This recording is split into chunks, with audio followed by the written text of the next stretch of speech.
Yes, I read this first.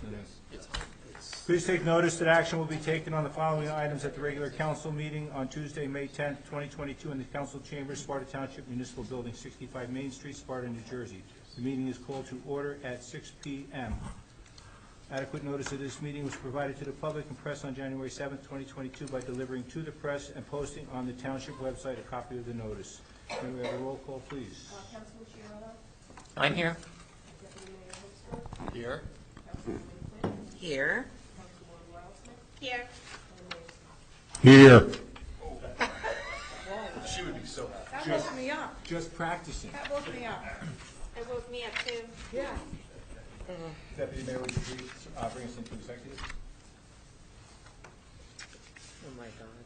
Whereas Section 8 of the Open Public Meetings Act, Chapter 231 PL 1975, permits the exclusion It got my attention. of meeting in certain circumstances, and whereas this public body is of the opinion that such circumstances presently exist, now therefore be it resolved by the Township Council of the Township of Sparta, Sussex County, State of New Jersey, as follows: the public shall be excluded from discussion of an action upon the hereinafter specified subject matters.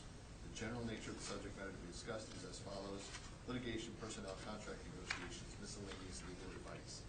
It is anticipated at this time that the above stated subject matter will be made public when deemed appropriate. This resolution shall take effect immediately. May I have a second? I'll second. All in favor? Aye. I'm going to turn the meeting over to our acting manager, Neil.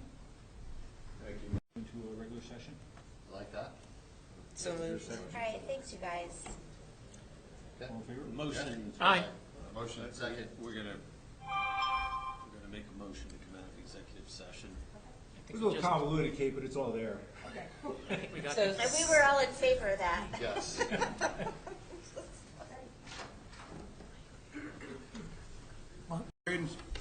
Bringing us back into regular session from a recess. We were in executive before. It's now 7 o'clock. Please stand for the flag salute.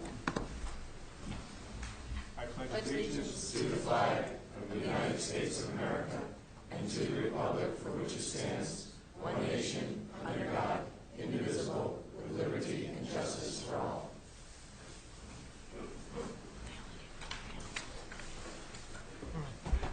Okay, we do have a proclamation this evening recognizing the 2022 Senior of the Year. This year, we're proud to announce that Peach Litchfield is the recipient of this proclamation. Giving him the proclamation this evening, I'm going to take it back. Mayor Smith, you cannot hear your speech because you're microphones. Thank you. We are going to give him the proclamation tonight. We're going to read it because some of his fellow folks from the VFW and the veterans would like to have been here. We are honoring him again tomorrow evening at a senior dinner at Knoll View, so he will be given the actual proclamation at that point. But at this point, I would like to read it, and then when I'm done reading, Pete, if you would come up, if anybody would like to take any photos here. Office of the Mayor Proclamation 2022 Senior of the Year, Pete Litchfield. Whereas older Americans are cherished and invaluable members of our society, deserving our utmost respect, gratitude, and admiration. Older Americans have built our economy, defended our freedom, and shaped our nation's character. They have raised families and dedicated themselves to improving the quality of life for future generations. Older Americans have lived lives of service and sacrifice, bound by devotion to the sacred principles of our country. Although no one could begrudge them rest and respite during their retirement years, having worked decades to support and grow their families and nurture their communities, many older Americans spend their time volunteering for those in need, mentoring young people, or learning new skills. And whereas Pete Litchfield is one of Sparta Township's most revered seniors who has consistently dedicated his time and efforts to our community, where he resides with his wife Terry and their two grandchildren, Ashley and Matthew. And whereas Pete's career in the military began when he enlisted in the Marine Corps in 1966 after completing boot camp at Camp Lejeune, is that how you say it? North Carolina. He was assigned to the 26th Marines and was attached to the 3rd Battalion, 6th Marines in Vietnam, eventually rising to the rank of sergeant.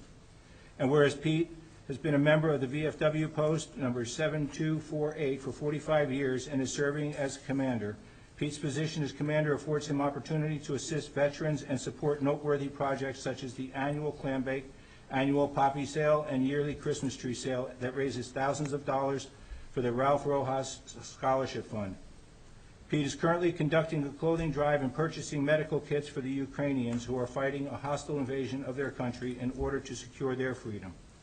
And whereas Pete has been a member of the Knights of Columbus Marquette Council number 588 for over 40 years, he has assisted in numerous charities, projects, and events, including the assistance and support of Boy Scouts for their final project to earn the rank of Eagle Scout. Now therefore be it resolved by the Township Council of the Township of Sparta does hereby proclaim Pete Litchfield Sparta Township 2022 Senior of the Year. We also extend our sincere appreciation and gratitude to him for his service to our country and for exemplifying the vital role that senior citizens play within their community, and commend him for his enduring spirit and steadfast dedication to our town. In witness, I have hereunto set my hand and caused this seal to be affixed. David Smith, Mayor.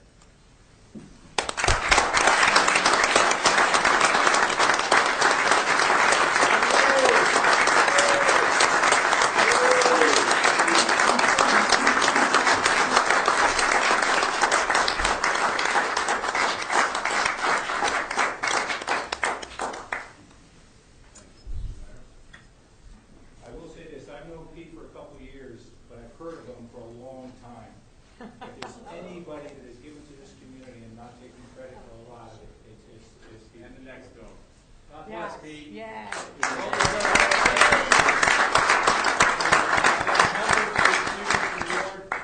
And it's like anything else. It takes a community of people to do things right and to help others. And at the VFW, that's what we're here to do. We're here to help everybody, not only veterans. We help people in the community, scholarship funds, the VFW National Home for Children. Right now, our big thing is the Ukraine drive. We've sent about $11,000 worth of medical supplies over.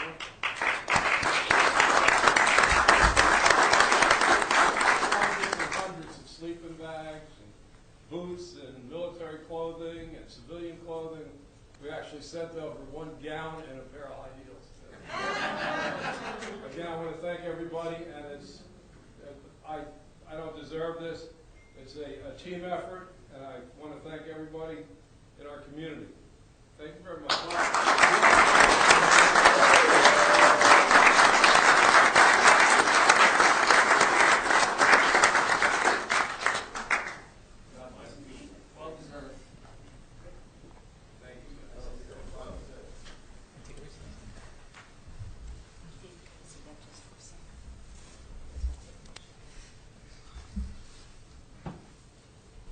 May I have a motion to accept the regular meeting minutes held on April 12th, 2022 as presented?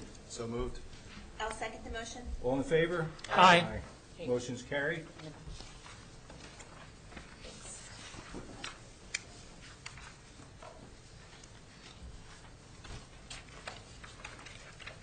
At this point, I'm going to open it to the public. However, we are going to, because we have a lot on the agenda tonight, we're going to limit it to 1 hour. We're not going to specify what you need to talk about or anything else, but we will give you 1 hour. So if anybody would like to come to the microphone, please state your name and address, for the record. Hi, good evening. Dean Blumetti, 15 Waters Edge. I have a question tonight, just a clarification question about an ordinance that's on the agenda, 2204. I realize it's not the hearing tonight, but I'm just would like you to provide a little bit more clarity around that ordinance. The township's allowed to increase the budget by 2.5%, or up to 3.5% if there's an ordinance, which I believe that's what this is for. And the increase would be $615,000. Could you just share the purpose of the intention Yep, Tom, can I refer that to you? for that 615? So what this ordinance does, it gives the flexibility to go to that amount. It doesn't necessarily mean you have to. And it's a two-sided ordinance. The state of New Jersey puts out a percentage based upon the consumer price index, could be 0.5, could be 1%, and it allows you, this ordinance allows you to go to the 3.5 if you so desire. It was a cap that was put on in 1977, the year I graduated high school. And what it did, it was like a governor for spending. So there were certain items that are part of inside the cap, which are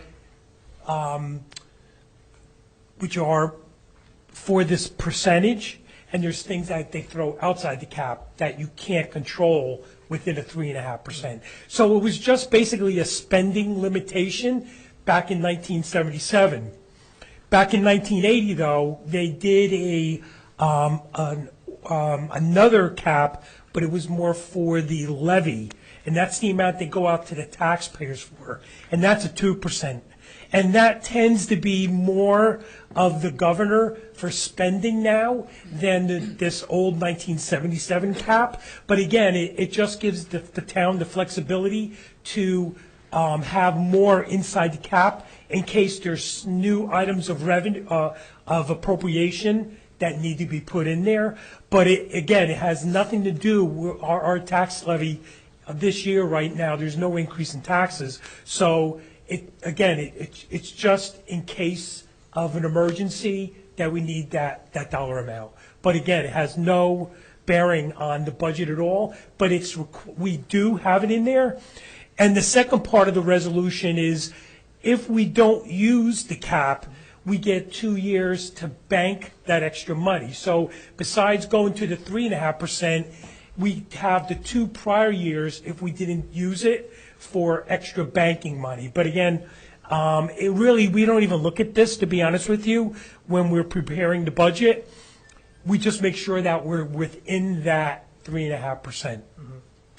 Is that determination made during this coming year, or does it need to be made by the approval of the budget, whether or not we're going to tap into that full 3.5%? Basically, what you do is you put the whole budget together, you come up with, and again, the tax rate is more of the trigger, but you still have to do that calculation, and it's part of the state budget that we have to look at it. So if you did exceed it, then you have to go back and rework your budget. Okay, thank you. You're welcome. Anyone? Sandy Hall, Layton, New Jersey. As you may know, the New Jersey and Pennsylvania chapters of the Sierra Club have issued a proposal to change the designation of the Delaware Water Gap National Recreation Area to a national park. The proposal is being presented to various groups by John Donahue, former superintendent of the recreation area, in hopes of gathering support for this project. The proposal offers no information on the national park, no information on the size and location of the Lenape Preserve, no information on the location and curating of the Lenape Educational Center, no information on plans for infrastructure improvements such as bathrooms and parking lots, no information on funding, no information on visitation mitigation, no information on the potential change in the boundaries of the park, and this list goes on and on.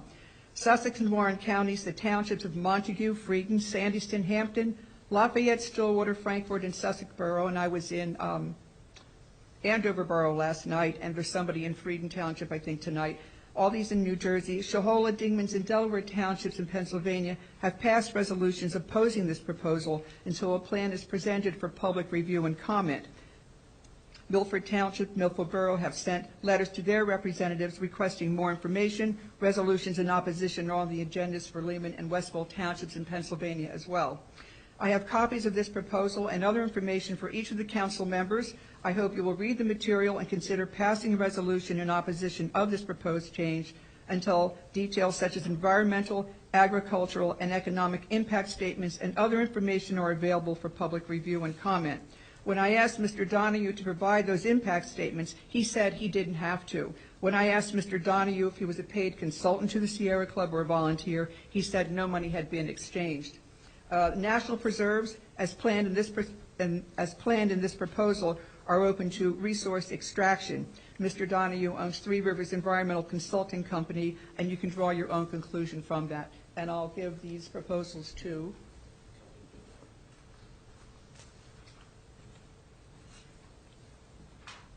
Thank you. Does anybody have any? Is there 5 there or 6? There should be 5. 5. Anybody have any questions? Thank you. No, I'd like to Thank you read for it. the opportunity. Thank you. Thank you.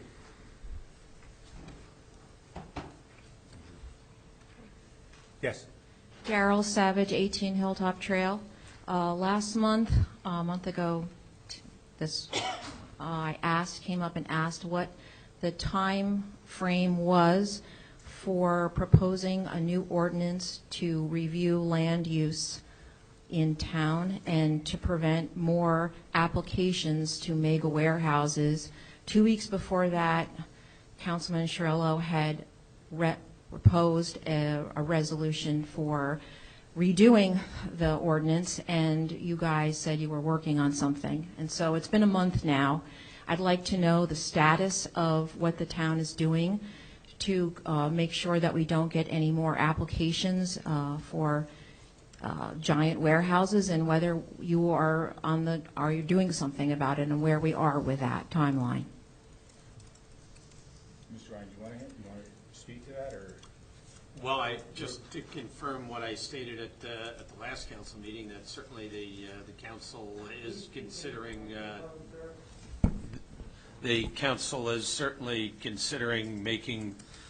reviewing, investigating, and determining what modifications may be appropriate in the future. Is there no rush to that, Mr. Ryan? Again, I don't know if I can answer that. Is there a rush to it? I mean, there are a number of competing issues that are involved, so we're not going to overlook those competing issues rush to a conclusion. Well, it seems from what I know, most residents in town are very, very concerned that we are going to keep getting projects like this coming through the door unless the town changes the land use ordinances, and that, you know, even if we are able to stop the diamond ship application, which, you know, that we're just going to be it's going to be like whack-a-mole with mega warehouses unless the town gets on it now. It's a priority. It seems to me most people in town think it should be a priority. Well, I think it is a priority with the council, and I think there are a number of competing legal issues that they are trying to consider in arriving at the best strategy for moving forward. Okay, well, I hope I'm not here in 2 weeks and there's still no information for the public about the time frame, because it's very unsatisfactory and unacceptable. Thank you. Is there anyone else?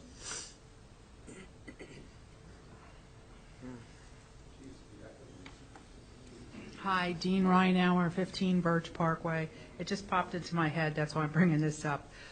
Friends of mine recently lost their home on top of Golfview Terrace, and I'm addressing about the fire hydrants. I've lived in the town 39 years, and I know there used to be notices in the Strauss newspapers saying, you know, hydrant flushing, and I work in New York, and of course that stuff is going on all the time.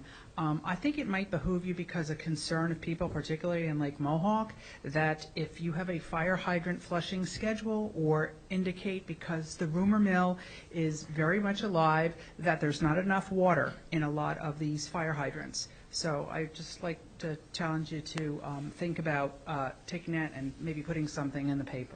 Thank you. We did a flushing, didn't we? We did do recently flushing, but we will take that information and put that into consideration, certainly, Dean. Thank you. And I believe also notifications were going out at one point through. Good evening, Pete Litchfield, 120 Conestoga Trail. I'm here to discuss, I've heard about various flags going to go up on township property. I've been doing a lot of research in this, and a lot of municipalities have been sued over showing favoritism to certain groups over others. I think we are opening ourselves up to Pandora's box, and I don't think any of you want to become the flag czar of the township. But here on municipal property, we should have the American flag, POW flag, state flag. If you have your own business or at your house, you can put up any flag you want. That's what I fought for this country for your rights to do what you want to. But on municipal property, I believe that everybody is a taxpayer, and we should only have the American flag, POW, and state flag. Once you give in to or side with one group, the next thing you know, it's another group comes in, and it could be a very powerful group, and they want to sue you. It costs us $50,000, $60,000 in legal fees to go after these people or to defend ourselves. So I just want to give you something to think about. We're all taxpayers here, And I think you're opening up a bag of trouble. Thank you very much. Thank you, Pete.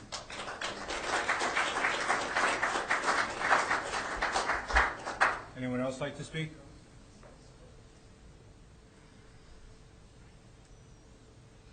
Good evening, Richard Rohrbacher, 172 Demarest Road. I'm the guy with all the dogs. I want to say some very kind words about our Public Works Department in the town. I know I've yelled at you guys. I know I've said some harsh things, but I have some praise and kind words for the Public Works Department. There was a dead tree on the right-of-way in front of my house. I called them about it, and within 2 weeks, it was removed and everything cleaned up. I was more than delighted and more than pleased to see them take care of it in such prompt fashion. That's all for tonight. Thank you all very much. I appreciate that, and I'll make sure that gets passed along.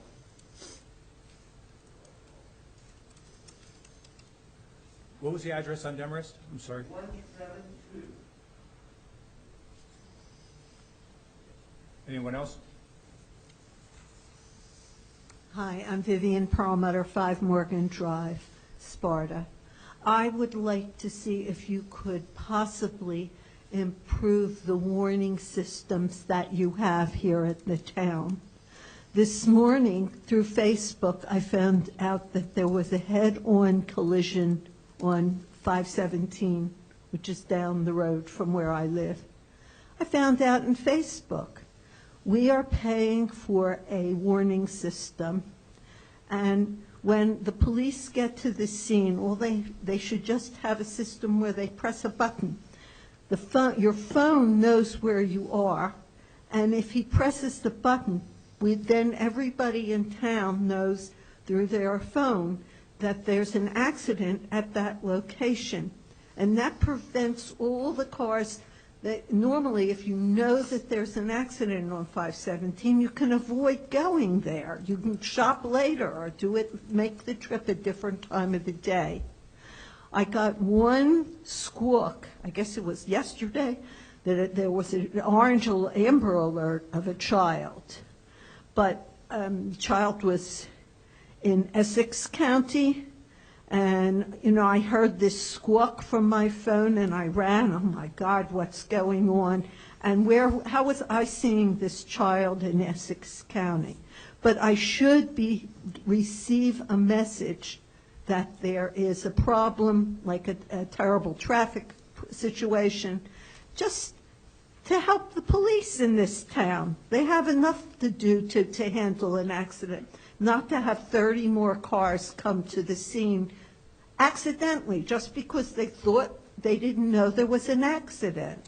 And I would appreciate it. And the other thing is, at the planning board, they said that they couldn't live stream their meetings, and yet someone with a phone live streamed it on Facebook, and everybody in town who had Facebook could watch the entire meeting.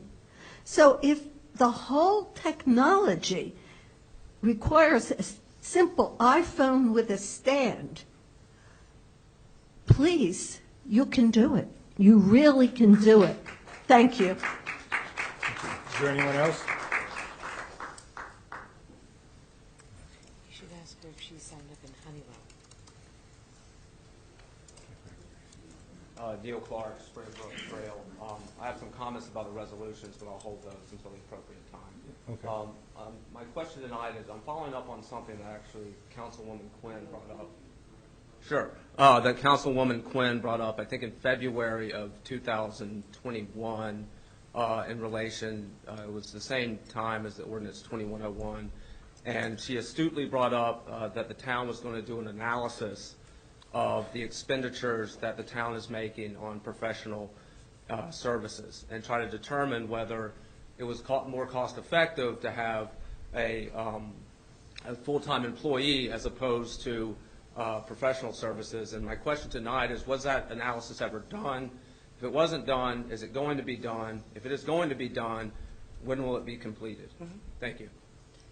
You want to speak to that? That would be, To the RFQs?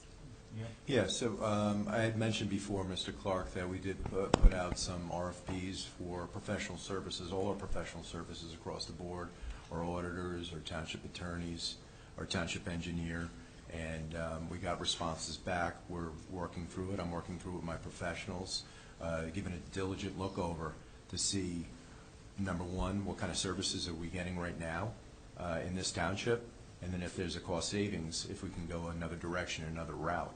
And if that's the case, if we can get terrific service and good pricing, we'll make a change. If not, you know, if things come into play as far as things are sound where we're at, then I've been talking to the council about it as well. But that's where we stand right now. Okay. Okay, I think I understand that. I think my question was about, there was actually an analysis that was going to be done that actually laid out the expenditures. And so the public would know, this is what the town has spent on professional engineers. This is what we spent prior to that time, so we could make an analysis just on a cost basis, whether it's more cost effective to go back to the old model. And that was my understanding of what you brought up, Councilwoman Quinn. You can correct me if I'm wrong about that, but I listened to what you said, and it sounded like to me you wanted kind of an actual kind of cost-effective economic analysis of our expenditures. So you're talking about the comments I made last week? No, Like I'm the talking last about meeting? February of 2021. Okay, so I have to go back and look at what meeting was I in? Was I in this meeting, that meeting? I mean, I have to look at the context of what I said, but Okay. I stand behind. So as we just said also at the last council meeting that you were here for, this is what we're doing. You know, over the past years, we as a council working with the different managers have looked at the models that are working models and our working processes, and we have made changes that have saved the township a lot of money and yielded a lot of great results. It's an ongoing process, and as we mentioned, with regard to the RFQ, you know, we've talked about this. Chief Spitaletto did mention this at the last meeting as well, that he's getting the RFPs in and that we are doing our due diligence to do this reconciliation against, hey, does this model make sense or does this model make sense? Is it a blended solution that makes sense for us? So we started looking at these work processes out at the DPW a couple of years back. We saw we made some changes that really yielded great results, and this continues to this day. So the RFQs, you just got them back, my understanding is. You just got them back, so now we have to do the analysis portion. And although I don't know that there was an official report, I do believe that our local professionals did look at costs from both ways.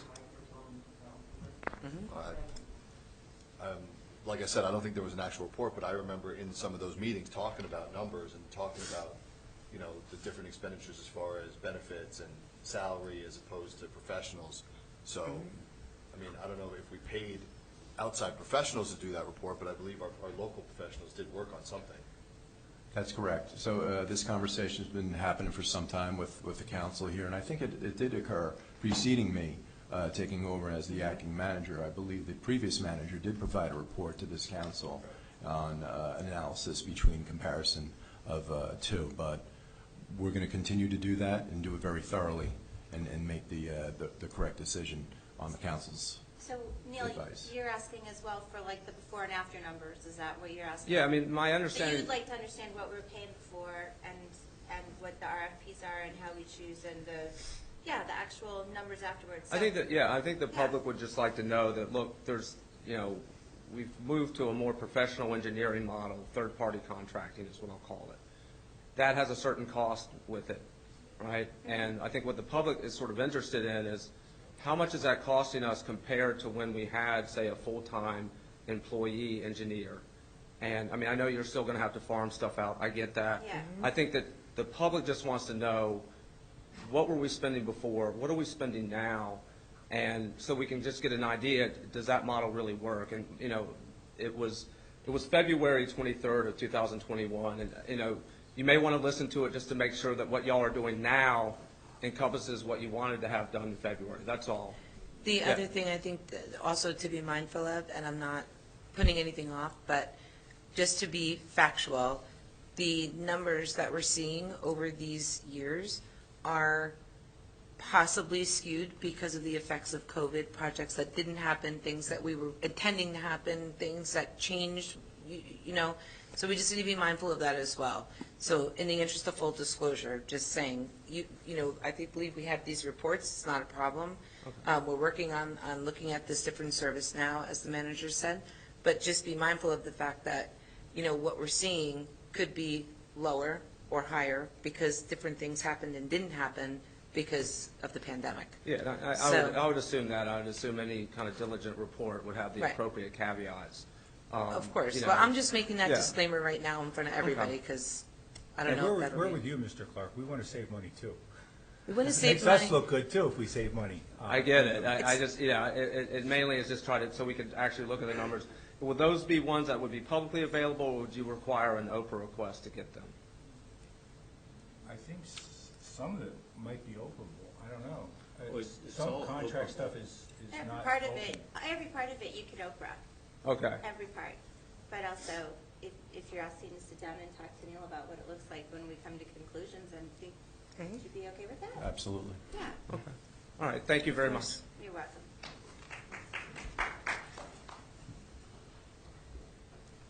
Good evening. Jerry Murphy, 191 Glen Road. 2 items. Mr. Blumetti, you asked a question about an item that is on the agenda. This is just an introduction of Ordinance 22-04. Your question should have been asked when the hearing is conducted in a couple weeks. Secondly, the posting of a new flag on a flagpole. The freedoms and guarantees of our nation are symbolized by the American flag. It's not to raise another flag and call attention to a certain issue. For that, we have in the past allowed banners to be put on flagpoles around town, and that process is approved by the council. So if any necessary attention should be called to an issue, then I would suggest that they post a banner on the flagpoles like the other organizations do. Thank you. Is there anyone else?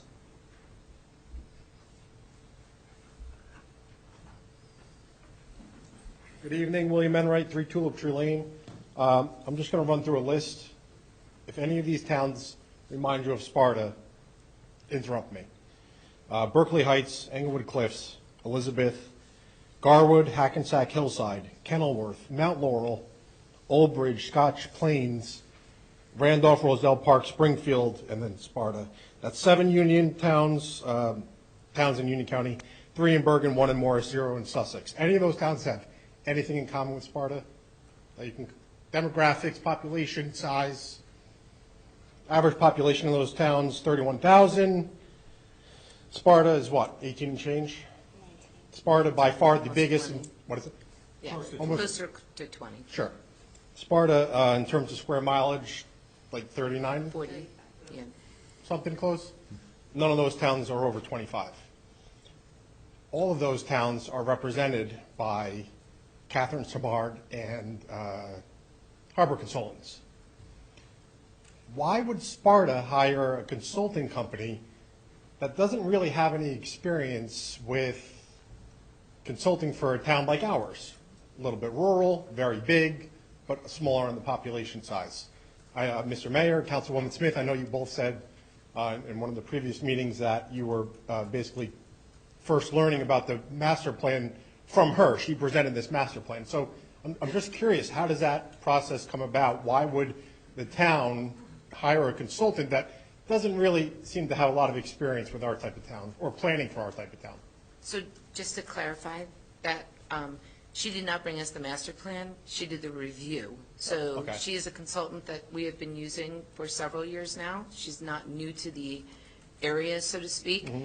And just because she, you know, you're saying that she personally is working with those other towns, when we're working with professional third parties, we also, information that's in those reports also comes from other professionals in the firm, even though she may be the one that's giving the information to us. I'm sorry if I misspoke. I don't mean to interrupt, but those were the towns that her consulting firm represents. Okay. Not her specifically. Right. So just because, I mean, we've been using her for quite some time. She is familiar with the landscape up here. She's been given a lot of different information. Her credentials are valid.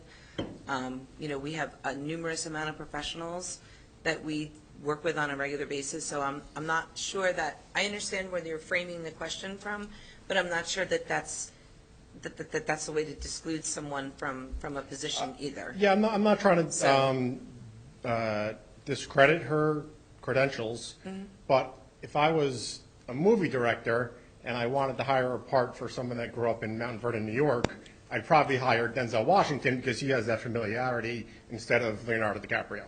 Well, just to also be clear, the recommendation that she made as a result of the master plan review that she presented to the planning board, that recommendation obviously was much larger and included more things than just that. And Stan, you've been around the block for a very long time, so correct me on my math here if I am wrong. That recommendation has been made by planners that have reviewed the master plan for somewhere close to 20 years now, consistently? The process you're referring to is the re-examination. The re-examination report. Every 10 years, the master plan has to be re-examined. Correct. Not rewritten, but you need to look at it. And the process entailed looking at prior re-examinations. Right. And then supplementing that with whatever is on your agenda, since the last 10 years. So the point. And many of those issues carry. Correct. Report. So the point is, I guess what I'm trying to convey to you just around this issue, her findings were not out of alignment with the findings from all of the local planners that we have had over the past 2 decades. So, I mean, I'm just saying, it wasn't like she came in and said, let's put up a skyscraper and, whatever. Her findings were in line, and she has been here for several years now. Okay. So. Thank you very much. Okay, thank you. Anyone else?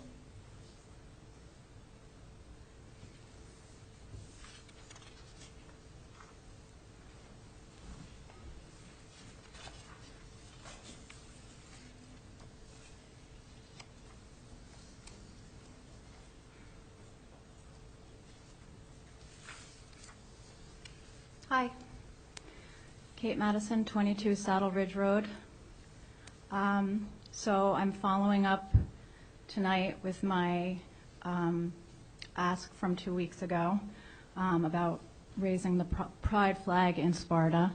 And I had mentioned to you and sent you the petition that was circulated with almost 300 signatures. I hope you read some of the comments. I'm hoping that you received some poignant emails from Sparta residents about why it's important to them.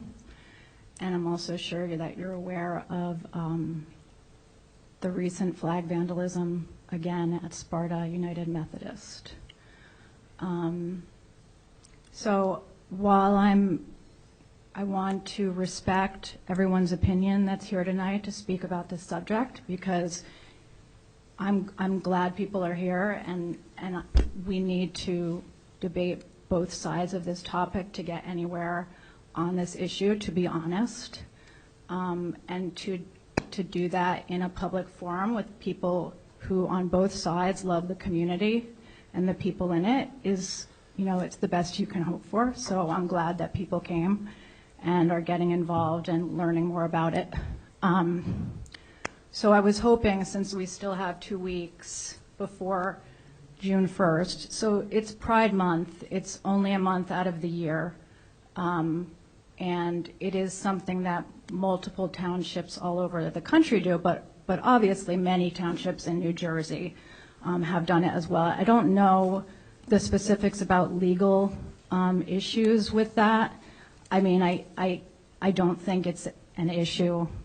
I think it's an issue to think about, and that might be becoming more of an issue in the future as other groups maybe potentially use that as a way to not be able to fly a pride flag. I don't know, but some townships come to different, it's like different townships come to different conclusions about what's best for them. So some have community flagpoles, and they're at a library area, and throughout the year, if there's an interest or an organization that's interested in doing that, then they would fly the flag at that flagpole. And like Mr. Murphy said, there are other areas in Sparta that you could celebrate Pride Month with a flag. It doesn't necessarily have to be at the municipal building. I think the group that I'm a part of would be more than ecstatic to see a flag at Dykstra Park or Station Park or any of the other flagpoles that we have throughout the township, like Jenny Derricks mentioned in her article. So I know that even in Blairstown, they came to that conclusion where they put the flag up in one of their parks, which is Footbridge Park. They chose not to put it at the municipal building. So like Councilman Wildsmith was saying last time we were here, there's flag etiquette, there's things that you can do, and there's options that we can look at. And I was hoping that tonight, since we're out of time after this, we can acknowledge what the community has done as far as making this effort to bring this to your attention and to ask this of you all, because it was a serious effort for a lot of people. The vandalism at Sparta United Methodist it can be looked at as a prank, it can be looked at as something not serious, but it's still, whatever you think, to people from the LGBTQ community, it's a message of hate in our town that we all saw and read about. And I think that a response this year at this point with this effort, which wasn't done for any of that reason, but just with the things happening concurrently, that a response in some form to celebrate Pride that goes beyond a proclamation or the lighting of the building and that lasts the entire month of Pride would be greatly appreciated. I mean, obviously more than that. But, and I also wanted to make a comment about Pride flags and putting flags up at your house. It's the same situation in a town like this where you have a majority of conservative members when you're putting a Pride flag up in your house, because you are opening yourself up to ostracism from your own community. I've talked to my own children about putting a Pride flag up at my house, and they are so adamantly against it because they think the second they get on the bus, they're going to be bullied and made fun of. And they're just embarrassed. They support it, but they know what that might mean for their lives during the day. So yes, you can fly a flag at your own residence, and we have the freedom to do that, and that's awesome. But not everyone can, and not everyone is safe enough to do that. And so if you are able to bring this to the attention of the entire community via some form of town recognition for Pride Month, it's like what everyone else has said. You all are standing with the community, which means the community of Sparta, to say that those kinds of acts and that any rejection of inclusion is not part of our community values. So that's my note.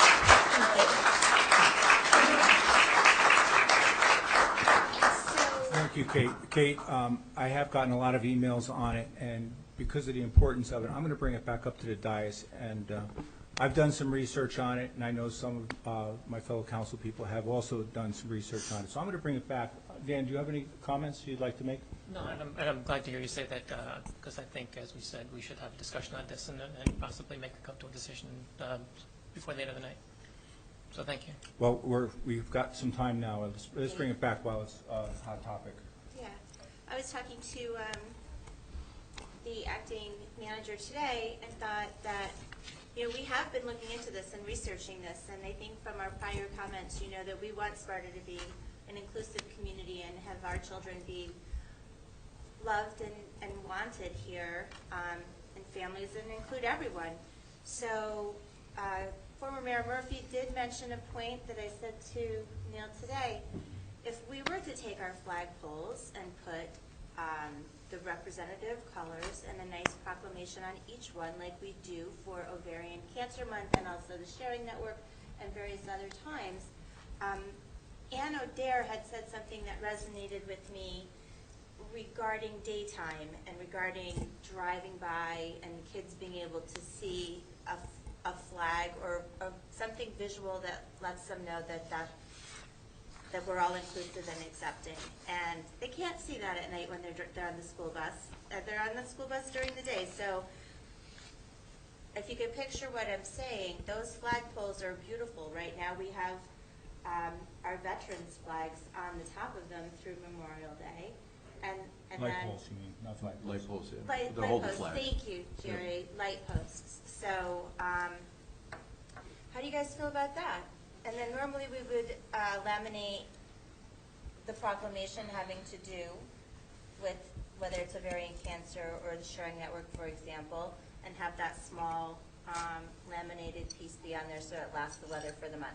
If I could pause this conversation for a minute, we're still in. So they're bows. They're bows, but I said representative colors. Right, but you said flags. They're not flags, they're bows. Bows. They're bows. Bows. And there's a proclamation, which we did last year too. And Kate, I know last year you and I had a conversation and we did light town hall, and I know you mentioned that we were one of the only townships in Sussex County, but this is another reason why we have the lights here. I mean, I'll let you finish speaking, but to honor this last year, I believe that there was the first incident of vandalism was last year, almost at the same time. I'd have to go back and get my notes out, because I know when you and I conversed back and forth, it was a concern at that point as well. Well, the school buses are going right down Main Street past those poles. Can I interrupt for a minute? On the way to school. Yes, go ahead. So just as a point of order, we're still in public comment period, so That's could we correct. bring this up maybe in under old business instead? No, Dave said we wanted to talk We're going to about stop. We're going to stop public They're business. saying- okay. I think we're going to stop it, and then we can go back for the last 10 minutes. I thought what you wanted to do was we'll still stop get it, all right, let that's us comment, and then go back. I know you gave the public an hour. I don't want to eat into the hour. We're not going to eat into the hour. We're not going to eat I don't know anything, why we'll we carve did. it out. All right, sorry, keep going, as you were. Do you want to see if there's any other comments on the subject? Are there any other comments besides this, or could we continue with this? Does anybody else have any outside comments? May I just speak? Go ahead. All right. Michael Sylvester, 12 Dillon Drive, Sparta, New Jersey. Thank you for letting me approach the council. Understand the topic on hand. I don't think it's in our best interest as a community. Our community is inclusive. I think we, as a community, represent that in many different ways, and I'm not adverse to understanding both sides of any argument. My simple question is, how did it get this far, and how is this now politicized to be a decision that has to be made by mayor and council in regards to any other community group or national group that could fly their flags wherever they like outside of the municipal building? So I'm just curious to know how this got to this level, and why are we speaking to it at a mayor and town council meeting? Thank you. I think we got here because members of the public came to us as a council and asked the question. And then we're always happy to answer those questions. Understood. I appreciate that. Thank you. But, I mean, should I approach? You should. My only rebuttal to that is, I'm an advocate for bear. And the bear problem in New Jersey is out of control. And the state has shut down the bear hunting, and bear is very controversial. However, it's decided, and it's shut down, and there's arguments to both sides. But it's not always up to mayor and council to make every decision and every voice heard. It's great that you hear it, and we respect our community's voice. But to make political decisions, to politicize a topic is not in our best interest, since this community is so tight to begin with. And that's all I have to say. I would hope that you guys would not politicize this topic. Yes, and I will. respect the previous comments from the veterans. I'll be addressing that when it gets to, Thank you. when it gets to me.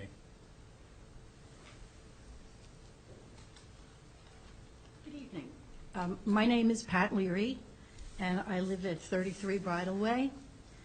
And I've been a resident of Sparta for 17 years. We retired here.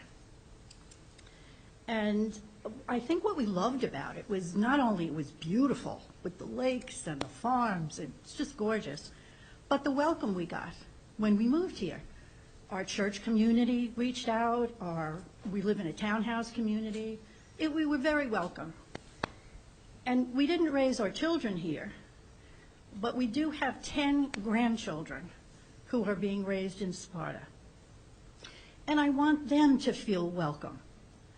I want them to feel accepted and protected, and I want them to feel accepted and respected.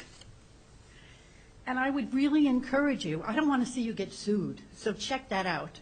I would like you to do anything you can in June for Pride Month so that these kids are growing up. And I've got 10 of them, and they're all growing and changing, and I have no idea how they're going to end up. I don't think any of us can predict how our children or our grandchildren are going to grow. But they're facing challenges today. And I really want you to address this, and I'm very encouraged by what I heard today. And when the pride flag at the Methodist Church was damaged yet again, it broke my heart. It was sending a message that this is not an inclusive town. It's not a wonderful town, and that's not true. That's not who we are. And I think right now is the best time to take a step to show everyone that this is a welcoming, accepting, including town. And thank you very much.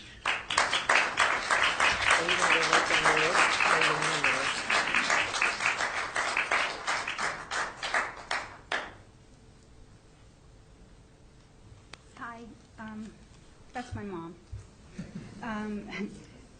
I have some of the grandchildren she's talking about. My name is Elizabeth Sanchez. I live at 122 Summit Road.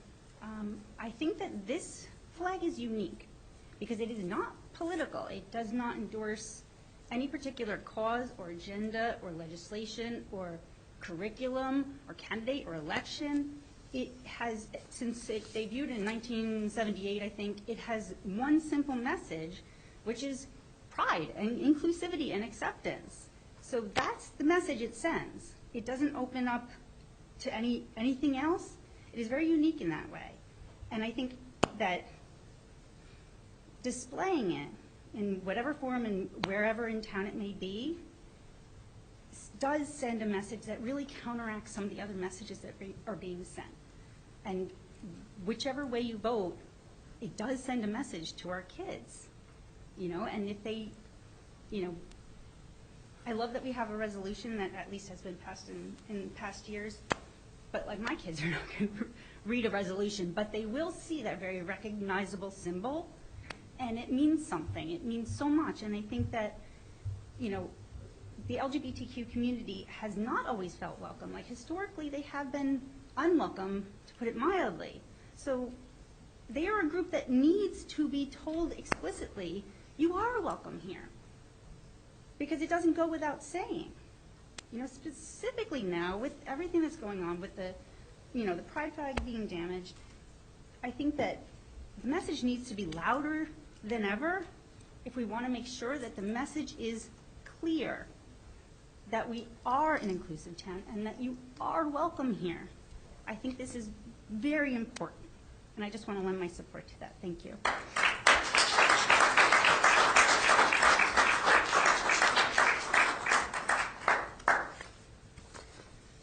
Hi, Mike Devine, Oak Parkway. I had two questions. The first was about the traffic study you're going to talk about tonight. Should I ask that now or hold that for later? That's on one of the resolutions. You can hold it. You can hold it to the Sure. resolution. The other, and it's kind of, I'm a little hesitant to bring this up, but in my view, it's the elephant in the room. It's the elephant in every room I go to anymore. That's obviously the diamond ship situation. First, let me say that I'm speaking only for myself, not any other organization or anything. My personal views, and they're frankly fueled by the 10 years I spent in all your seats. My concern is that it's really a disruptive, very frightening circumstance in town, and I've lived through them before with other issues. The part that bothers me the most, and I'm not necessarily advocating for either outcome, but there's a sense that events are driving this that are outside of the control of our collective management of the town. Now, I don't know how much you can say about it or choose to because it's an active planning board issue, but there's an unclarity, at least in my mind, of how we got to this point. There was this ordinance change that had seemingly, I guess, at a quick reading, not a lot of impact, but it seems that led directly to this very concerning proposal that we're dealing with. People are unclear as to how we got here. Has this been, did we want to get here? Is this the council's desire? Was this, I know the planning process, was this a straight line between what's best for the town and here's this application? Or do we make a change that we didn't recognize the consequences of? Or was this something that we didn't anticipate? Because not long after it happened, we hear that we're going to relook at this and make sure we don't do this again. I don't want to put words in your mouth, but that's how I see it. We're talking about another ordinance or something to stop any more developments like this. It could lead one to believe that we wish we hadn't done this. Now, I don't know if that's true or not. The outcome of this arguably could be a very serious impact to the town for decades to come. I mean, I don't know if anybody would debate that. I have yet to hear anybody on the boards, any of the boards or in public, stand up and give a clear explanation of why this is a good idea and why is it good for the town? I mean, even is there some magic rateable thing? I know we all talk about ratables. I always talk about them too. We try to talk about clean ratables, and we try to keep an eye to the benefit of the town, not just dollars and cents. I would suggest if you said we're going to save everybody in the town $1,000 by putting this in, which just pull a number out of the air, everybody in town say, I'll pay you $1,000. I don't want it. Okay? Now, my biggest point tonight is I'd like to feel that the town has their arms around this, and we're going to help manage the outcome. We're not going to be trapped by an ordinance change that we may not have seen unintended consequences. So whatever we can do to kind of clear the air and bring the whole town in support of you guys, because that's really what I would like to see. But I think if there's a way to make us feel that you're strongly moving in a direction that's best for the town, and I'm not suggesting you're consciously not doing that, I'd like to feel stronger leadership and say, okay, relax, town. We're going to talk this through. We're going to give you all the pluses and minuses. We're going to make the best decision we can, and you're going to know why we decided it. So I don't mean to lecture, but I'm just expressing my opinion. So thanks for letting me share. Thank you.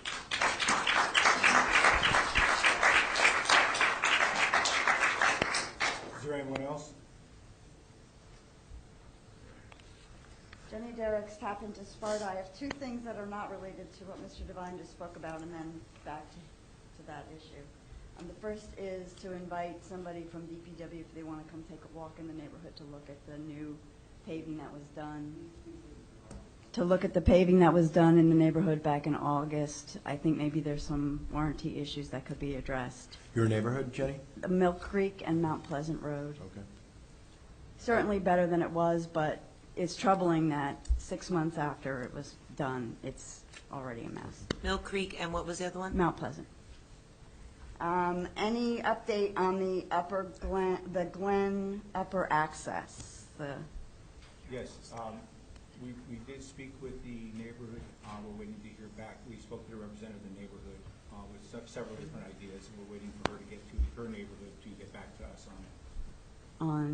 Are you going to? Possible ways of moving forward with it that's comfortable for everybody in the neighborhood. But you're planning to do it? Is that, you're just trying to figure out how? She's talking about Eagles Nest. Are you talking you're talking Eagles Nest, Yes. right?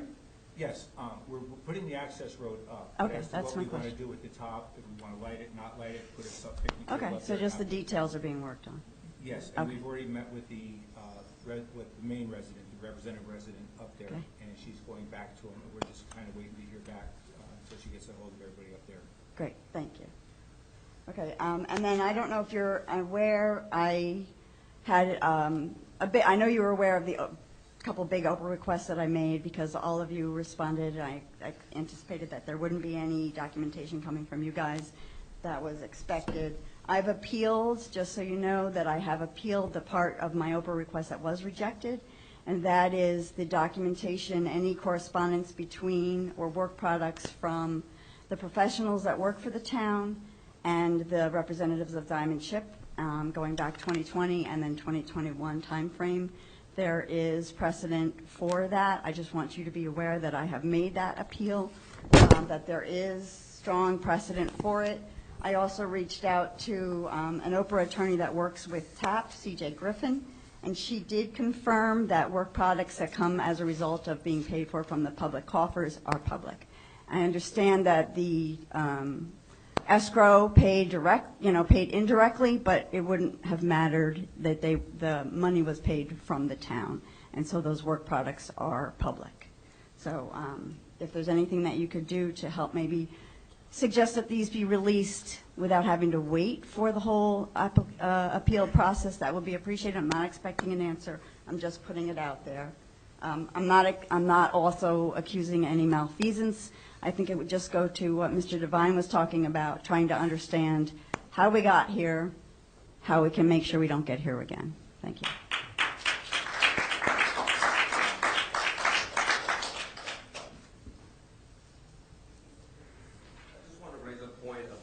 Flag raising, and maybe you've been already aware of this, but a Supreme Court decision came down last week called Shurtleff versus Boston, and it raised sort of the issues that you all are dealing with. You may be aware of it, but what it does say is that the government is free to decide what type of speech it wants to endorse. Right? It can decide for itself whether, in the interest of Sparta, that they want to convey a government message that we support the LGBTQ community. That's well within your rights and doesn't necessarily open the floodgates. What happened in the Boston case was that Boston was essentially allowing all comers. Right? They allowed anyone to come in, we want to raise a flag, go ahead. They didn't ask any questions. They just said, what's the flag? Go ahead, you can do it. And so they had, what happened in that case essentially was that the flag became sort of like the town square. And so when they got a petition from a group, I think it was like a conservative religious group, to fly a certain flag, Boston said, no, we're not going to do that. And what the court said essentially was, you can't do that because you've essentially opened the floodgates to this. You allowed any flag. But what they did say is that the government is free to decide for itself what type of speech it wants to endorse, and that doesn't necessarily open the floodgates. So I commend that decision to you. Take a look at it. Because I think what you could do is that you could raise the pride flag and also protect yourself against having to have, everyone who comes along and says, I want to raise my flag to protect bears or whatever else there is. So I commend that decision to you because I think it can give you good instruction that I think you can raise the flag here without opening the floodgates, which I understand would be a genuine concern. But I just wanted to bring that to your attention. Thank you.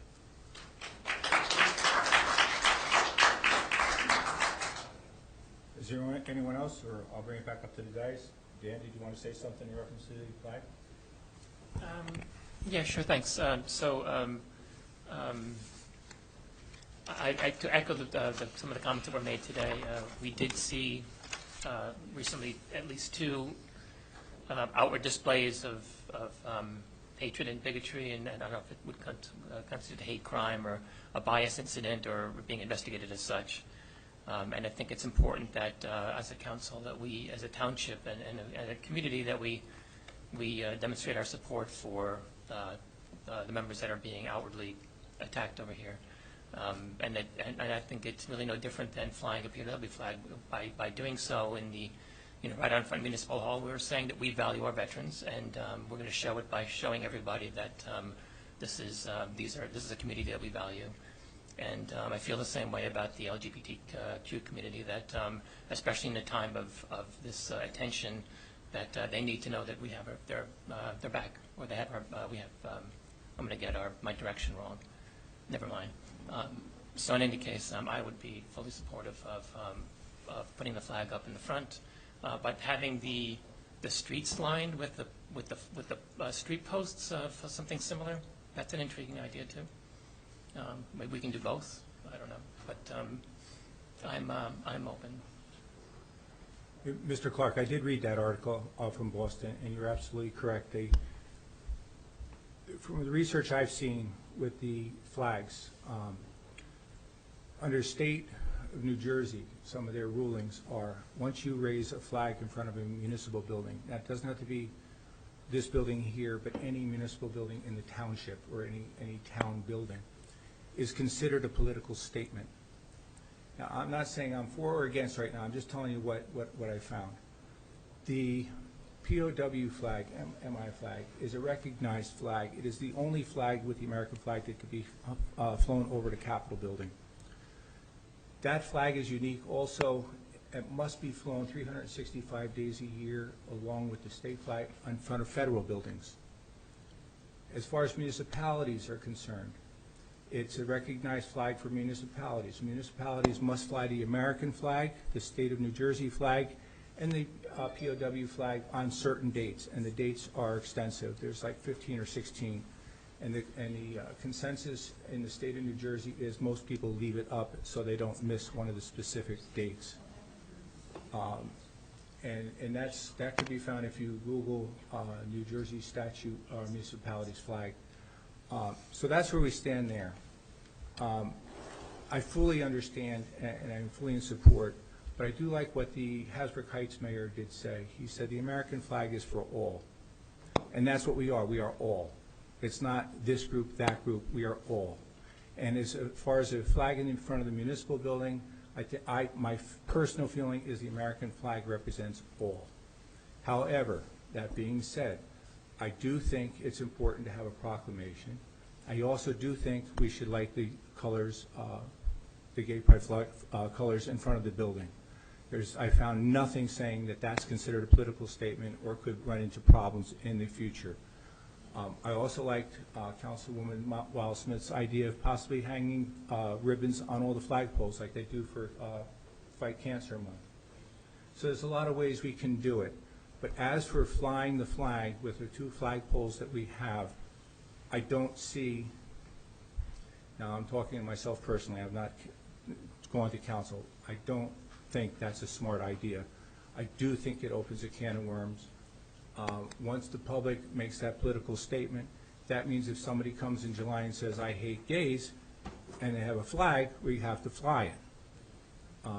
The way Mr. Clark said, there are certain ways we can get around it by giving freedom of speech to the council, where the council sets up an ordinance and specifies exactly which days they will fly the flag. That's one way to get around it.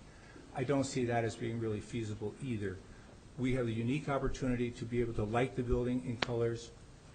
We have a township that's receptive, that if you want to put ribbons on the poles and then at the end of the month take them down, I have no problem with that. As for the flag burning in front of the Methodist Church, I know our police force is actively looking into it. But I also don't want to say it's a Sparta resident. We don't know that either. So I don't want to jump to that conclusion. But if it is, it will be dealt with through the police department, and they are actively looking. It is not being passed off as just mischief. With that, I'm going to bring it back to anybody else who might have any comments up here. Councilman? I mean, I'm going to echo what you said as far as the American flag goes. You know, I think there's some gentlemen out there that I think there's some gentlemen over here that fought and risked their lives so that everybody in this country could be free, and I think that's what the American flag stands for everyone in this country who's a United States citizen.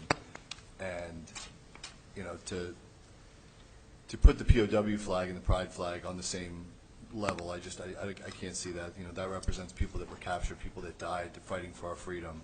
I think, you know, separating all of us by religion, by color, by sexuality, I think we've done way too much dividing us and not bringing us together, and I don't think we need to be pointing out that there's all these differences and more looking at what we're all about and the same. And that's what I think the American flag for. So I don't want to see anything flying anywhere that divides us and shows us how different we are. I don't agree with that. Councilwoman? Me? Yes. So, a couple of points around this. And I want to thank everyone also for coming out tonight and for speaking, and also for those that reached out through emails. In looking at the emails and listening to everybody speak, there is one common theme, and that theme is inclusion and being embraced, being valued, being welcomed. This spans any kind of an adjective or a label or anything like that. And I think we need to be mindful of that. When we talk about inclusion and this sense of belonging, we want people to belong without stigma, We want every resident to feel that way, regardless. We're a very diverse community. We have a lot of different demographics. We have people here with different preferences, different ethnicities, different religions, cultures, values, preferences, orientations. What I see around this conversation is a great opportunity, honestly, for us to really embrace diversity and inclusion equally across everybody. And I think that's most important.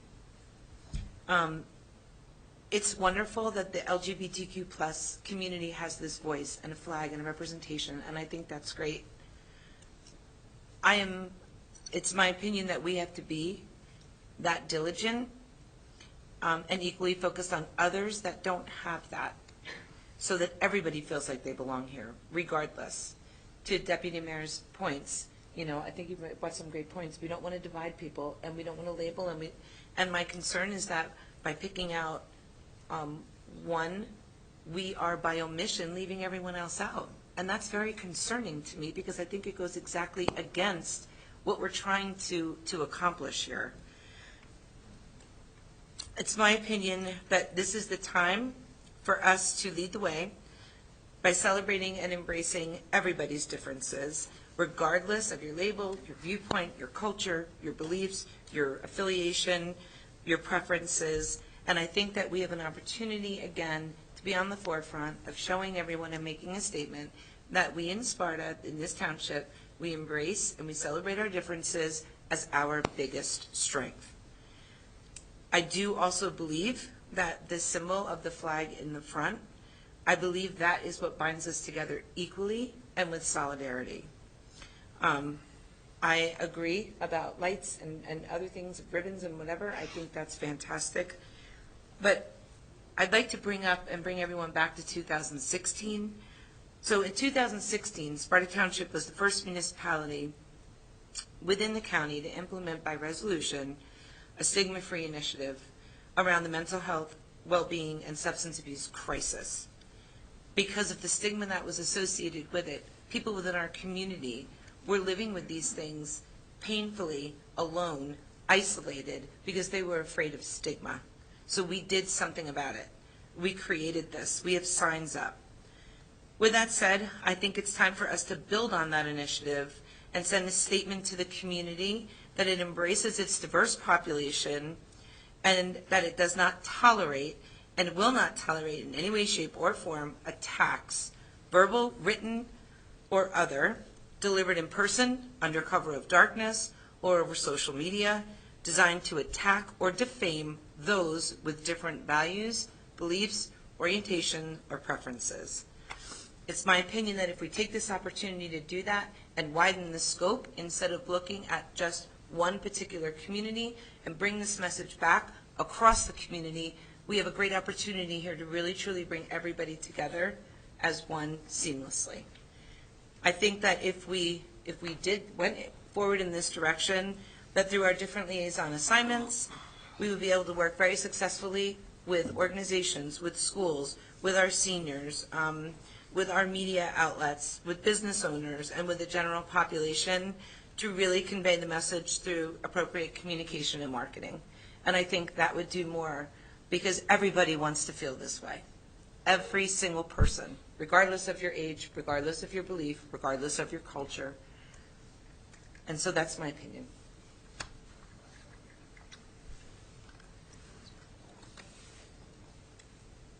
Okay, any questions?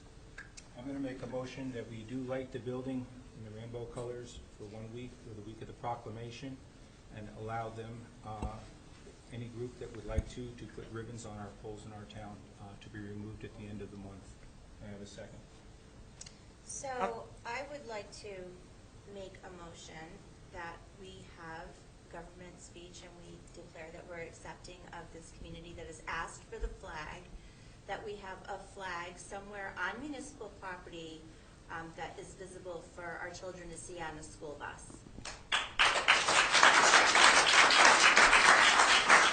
I will second Councilwoman Wildsmith's motion. If I could just interject procedurally, you have one motion that has been made. You have to determine if there's a second. I have to that seconded motion. Councilwoman Weitzman's motion. Well, no, there was a motion made by the mayor. Right. And So we have to we have close to that wait. first. That's exactly Motion Okay. I have on the So floor is to light we'll the close that building first. in rainbow colors for 1 week, do the proclamation, and allow ribbons to be put on the flagpoles, on the telephone poles in town. Well, I second that motion because I would like to support that effort as well. All in favor of that motion? Are you talking about the proclamation, what I was talking about? No, we're talking Just about one Dave's. specific? We did the proclamation recognizing the month. Okay.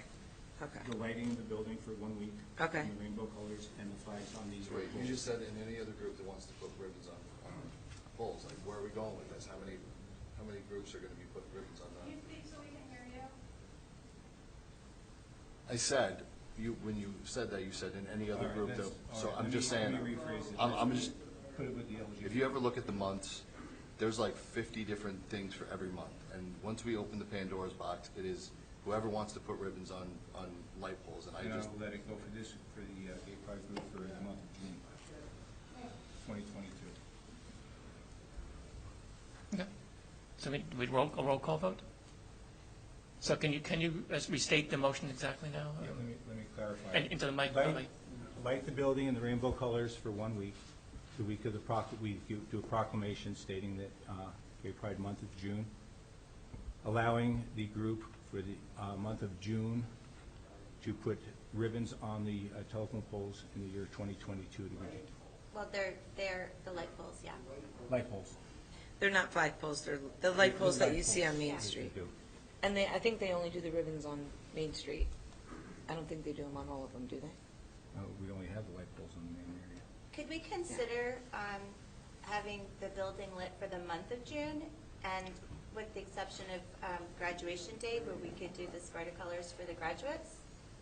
I think we normally do that for the week, don't we? Well, okay. And there's a couple of different schools, too. now we're expanding all this Yeah, stuff. no, over I'm going months. to say for 1 week. My motion stands. Is there a second? I seconded the motion as it was. Okay. Right. Should we have a roll call? Roll call, okay. Yes. No. I'm confused now. I'm not confused. I want to see it bigger. I want to see it bigger. Okay, well, we can. I want to see it more inclusive, and I want to see it bigger. I agree with lighting. I agree with I guess the motion on the floor. I will agree with that, but I want another. Then you make a different motion. I want another motion. I want the ability to make something Voting else on also. this motion. So, okay. So I seconded the motion, so we have your roll call vote. You have to say yes or no. Yes.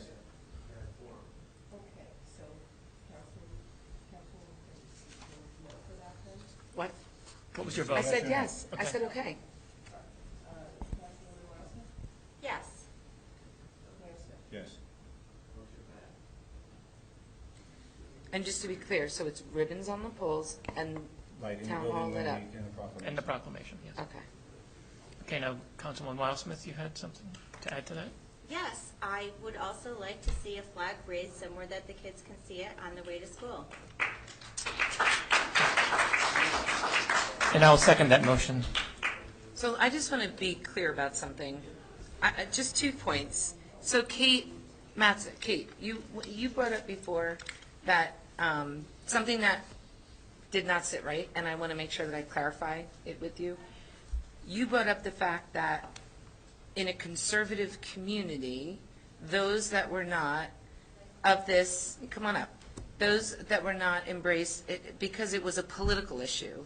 And that's really concerning to me because I know a lot of people who cross many different political platforms that are members of the LGBTQ community. I didn't say it was a political issue. No, you did when you said that you live in a conservative township.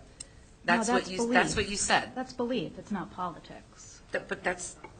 It's not. So when you said conservative, I want to But clarify. I don't really know what you're saying. Hold on, Of I just want to course- clarify okay, with you. go on, sorry. Did you say conservative meaning conservative politics, like in a political sense? Or were you talking about conservative, how did you mean conservative?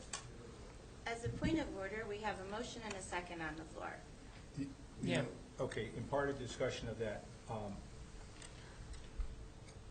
to clarify on the motion, the problem I have is a flagpole on municipal property, because then it becomes a political statement. That is the point, and we are able to have a government voice on this matter.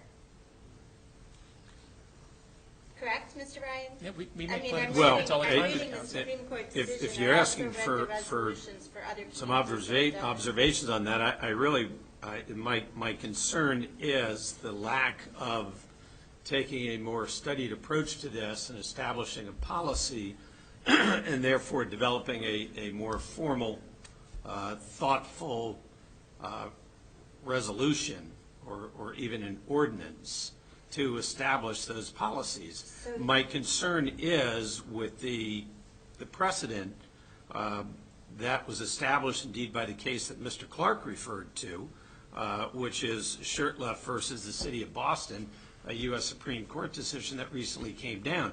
And as I believe even made the point, the Supreme Court essentially felt that the city had opened itself up to allowing all types of interest groups to put up flags because the City of Boston, believe it or not, did not have a formal policy for considering what should or what should not go on those city flagpoles. Okay, thank you, Mr. Ryan. Well, You're absolutely correct. That was rather hasty of me. So I would like to back out of my motion, and I would like to have on our next agenda prior to June 1st, if the council agrees, a flag policy, of which there are many for other municipalities that have in fact done the same thing. And then also there is a resolution, beautifully written, that would protect us from litigation.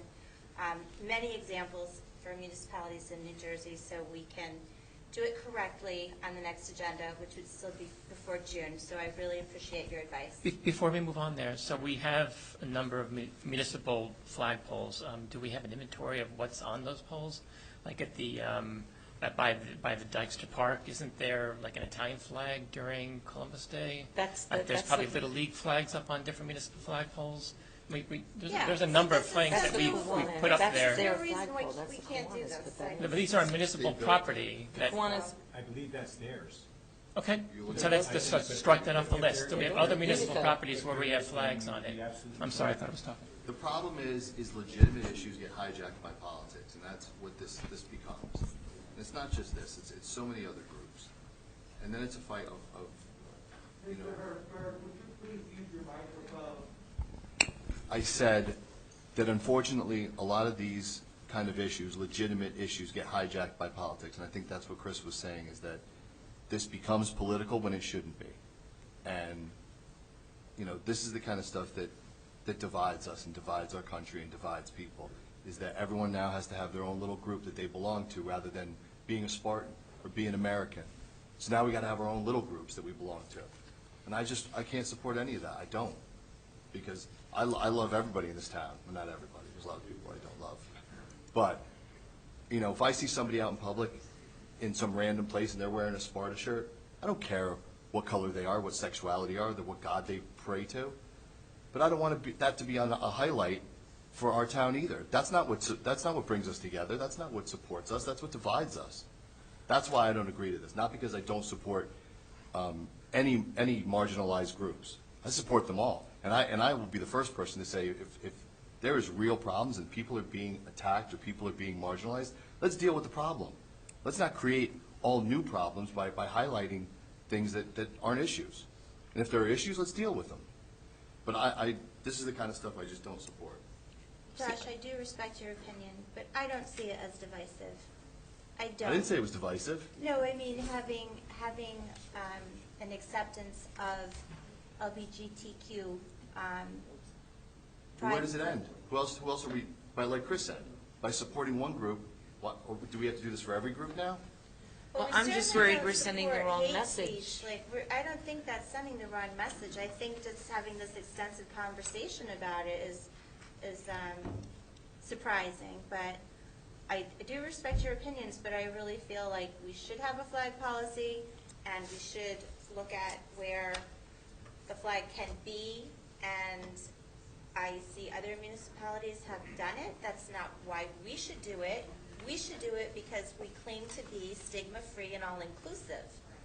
When it comes to mental health and substance abuse, that was our ordinance. And that's a And so what marginalized I'm group. recommending, what I just said, was I'm recommending that we take a bigger look at this, because I think that every resident deserves to feel this way. And to your point also, I agree. If you guys think that the only, it is a fundamental miscalculation to think that that is the only group within this community that has felt hate. Let me tell you that right now. You can shake your head, you can look at me, you can do whatever you want, but I'm being honest with you. There are other people with other beliefs, other cultures, other things, and they have experienced hate as well. And it is not fair to marginalize them either. So I see people shaking their head, and we need to be We're not open-minded talking in about it. sweeping generalizations, we're talking specifically I am. about. We've already, I think we've All right, already let's get said. back. Hold it. Molly has a motion on the floor to possibly look into, A new flag? No, we just No. discussed, we make sure that there's a flag policy on the next agenda, and we'll determine, obviously, if the council votes in favor of this, raise the flag for the month of June somewhere on municipal property, that the kids can see it when they drive by. It's a tiny ask. Why only the kids? For Why only everybody, kids? Everybody can see it, okay, Russ, so Why- okay. it's a small ask. Yeah, but why are we only talking about kids? I'm saying, if you're going to go down that road, why are we only bringing it up that it's important for kids to value and validate this? I'm not understanding. Well, because right now I'm addressing kind of all the mothers that wrote to us to say, we really want our kids to see this. So that would be why I referenced the children. All right, there's a motion on the floor. Is there a second? So this resolution that you're So I positing, withdrew my motion, David, because I want to do it appropriately as Mr. Ryan suggested, and I want to do it at the next meeting, which is prior to June. so that means that having something prepared to talk about at the next meeting. Yes, it Right. would be So on I the don't think you're agenda, looking it would for be- a resolution right now. No, You- no. you- It came out The of it. consensus of Right. We the should the hold council on to the is other to one. direct, Examples of resolutions right now. consensus of the council is to direct. Can we the have one manager- conversation at the dais, please? Sorry, can you go ahead?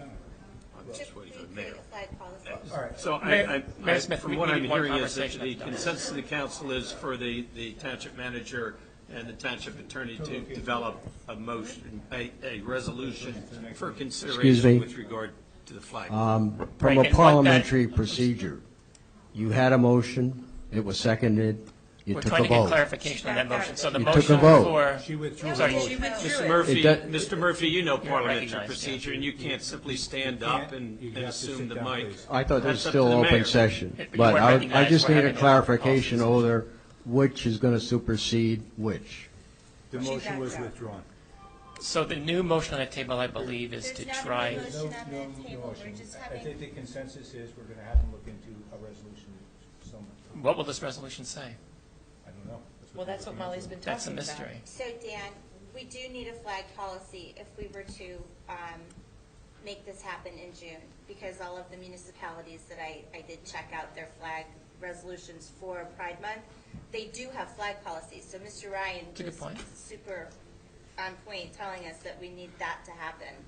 Right, but- And it's, not exhaustive amount of work, it's just, so the next agenda, I'm asking that we have that policy and that resolution on for consideration. But could that flag policy say, we don't do flags? That could That's be. my point.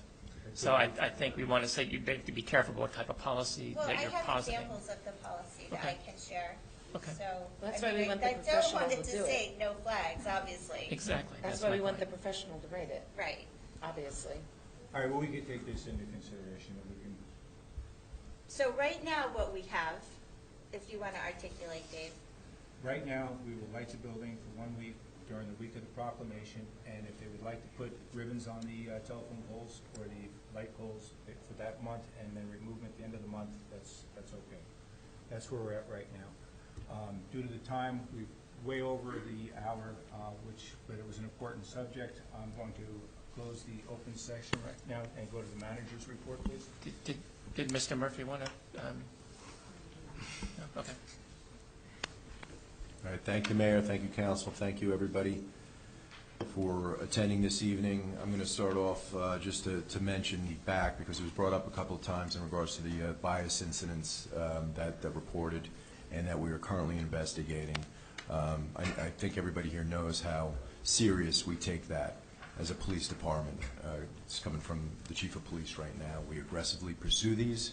Unfortunately, it's not the only bias incident that we've investigated in the past, but we're going to try to find the perpetrator, certainly. I'm going to start my manager's report by talking about a couple things going on this month. May is National Military Appreciation Month. I certainly think it is appropriate to start my report off by thanking all our military members, all that are serving and have served. This month, officially recognized by Congress in 1999, includes several key dates pertaining to our soldiers. Loyalty Day, May 1st, Military Spouse Appreciation Day, May 6th, Victory in Europe Day, May 8th, Armed Forces Day, May 21st, and Memorial Day, May 30th.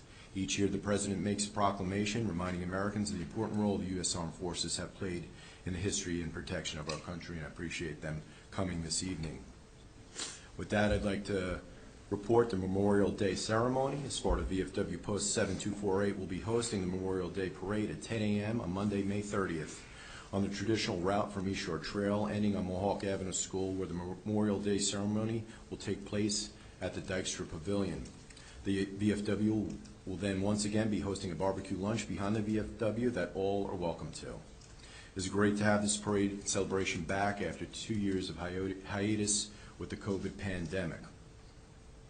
Also occurring this month and this upcoming week, National Police Week 2022 is recognized this year from May 15th through the 21st. It was established by a joint resolution of Congress in 1962.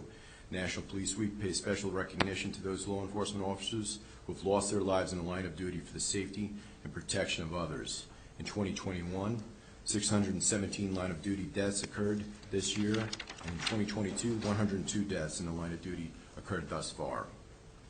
Over the last decade, Sparta police officers have been part of the Unity Tour, which is a bike ride that takes place from different locations throughout our state and Northeast and travels from our area down to Washington, D.C.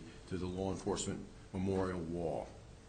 This year, Sergeant Robert Frazier is once again participating in this tour as a rider, with Sergeant Frank Schomp and Corporal Scott Elig are participating in the support capacity. I want to thank these officers for representing our police department. A report from our tax appeals. Township has a total of 16 tax appeals for this year, which is down from 45 from last year.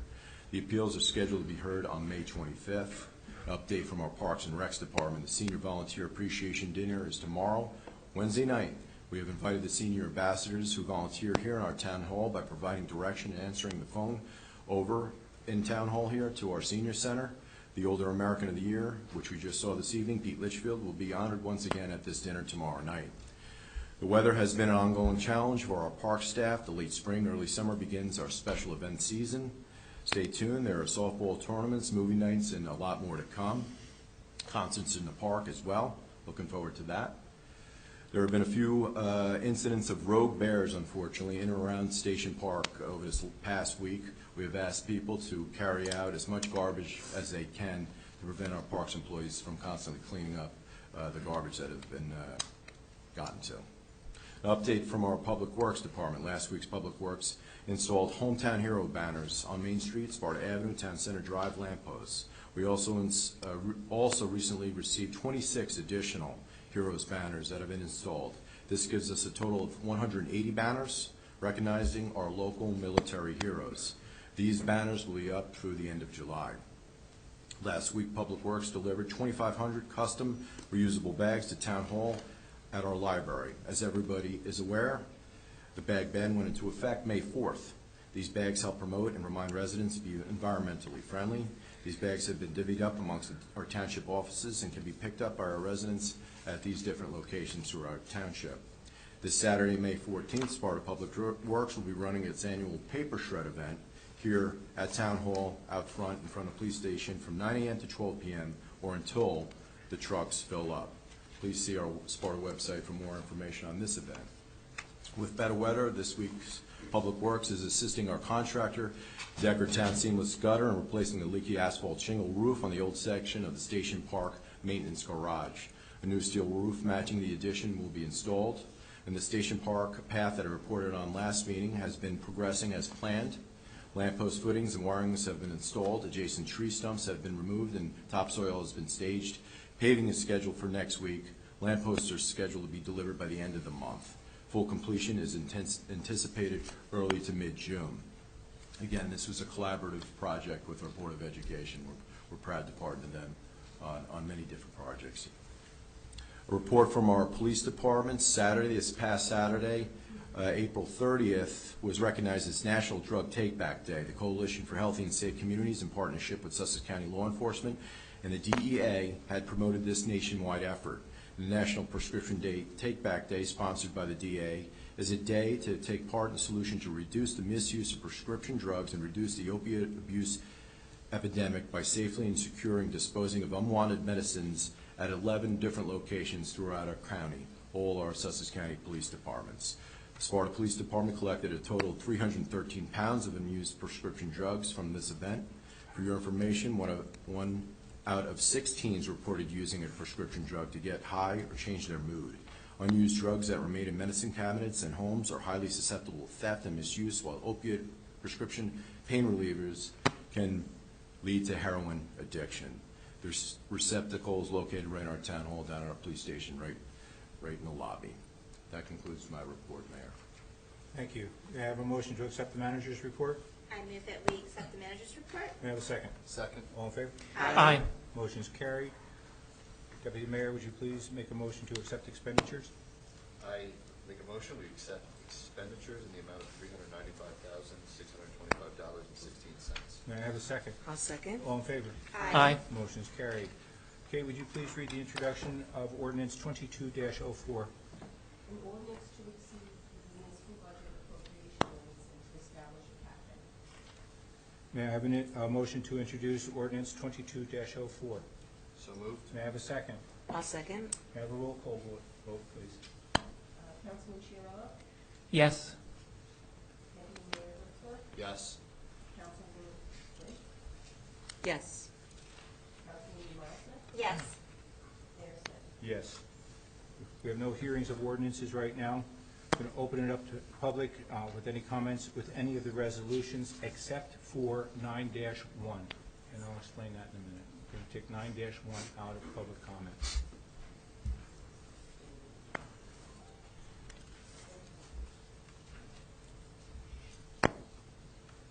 Okay, I do have a question about 9-1, but I'll wait till you tell me Well, that it's okay. okay, let me explain. 9-1 is a little bit different in that it's basically it's the first reading of the budget. Once we introduce it, we're going to introduce it tonight, which means it'll be available tomorrow. Comment will only be made at the next meeting, not the next meeting, 28 days later. Then we actually have it open for discussion at that point. It's not technically an ordinance, but it's handled like an ordinance. And that's why there's no discussion on 9-1 tonight. Okay. Yeah, I think my only question was about making it available without having to ask for it. It will be. Okay. It will be. Once we Saying introduce tomorrow. it, it'll be available tomorrow by pickup at the municipal building here or online. It should be posted online. By Oh, okay. tomorrow. That answers that question. My question is about Resolution 9-5, which is the resolution of the Township of Sparta authorizing the award of a contract for professional traffic engineering services with Neglia Engineering Associates. My question is, can you just explain for us how that process unfolded, how that they were decided to perform the, I guess I understand it's a traffic study in association with the site development at 33 How we Demers. got them or what they're going to do? No, how the process unfolded, how were they chosen as opposed to someone else? I'm going to defer to you then. Sure, Mayor, yes. So, Mr. Clark, so that you're aware that we were asked by the Planning Board to find an independent traffic entity and engineering firm to perform another traffic study in regards to that particular project with Diamond Ship. I consulted with my professionals, and I received a list of engineers out there totally separate and not a part of the Diamond Ship application. Got that list. We whittled that list down to 4. I contacted 2 firms out of that 4 after talking to my professionals and conducted interviews with both of them. At that point, based on the criteria and what I saw, I chose one and brought it forth to the council to make a decision this evening. Thank you. And just a question, and I'm not implying anything happened here. Is there sort of am I to understand that no one here has either a personal or financial relationship with Negley Associates? Are you kidding? I never heard of them. Really? Never. Really? No. Never heard of them. Okay. And then just a question, is there like a conflict of interest policy that the town has that it establishes if we're going to pick a professional services for third-party contracting, is there some kind of guidelines that you have to follow? Or do you just, okay. And if someone wanted to see what that policy is, would they have to just Oprah it, or how would they go about doing that? You would just Oprah it. Yes. Okay, but there, just so I'm correct, there are guidelines that town council has to follow in deciding which third party they're going to contract for. Is that right? Right. Okay. And if I want a copy of that, I have to ask for it via Oprah. Is that right? Correct. Okay, that's all I need to do. Thank you.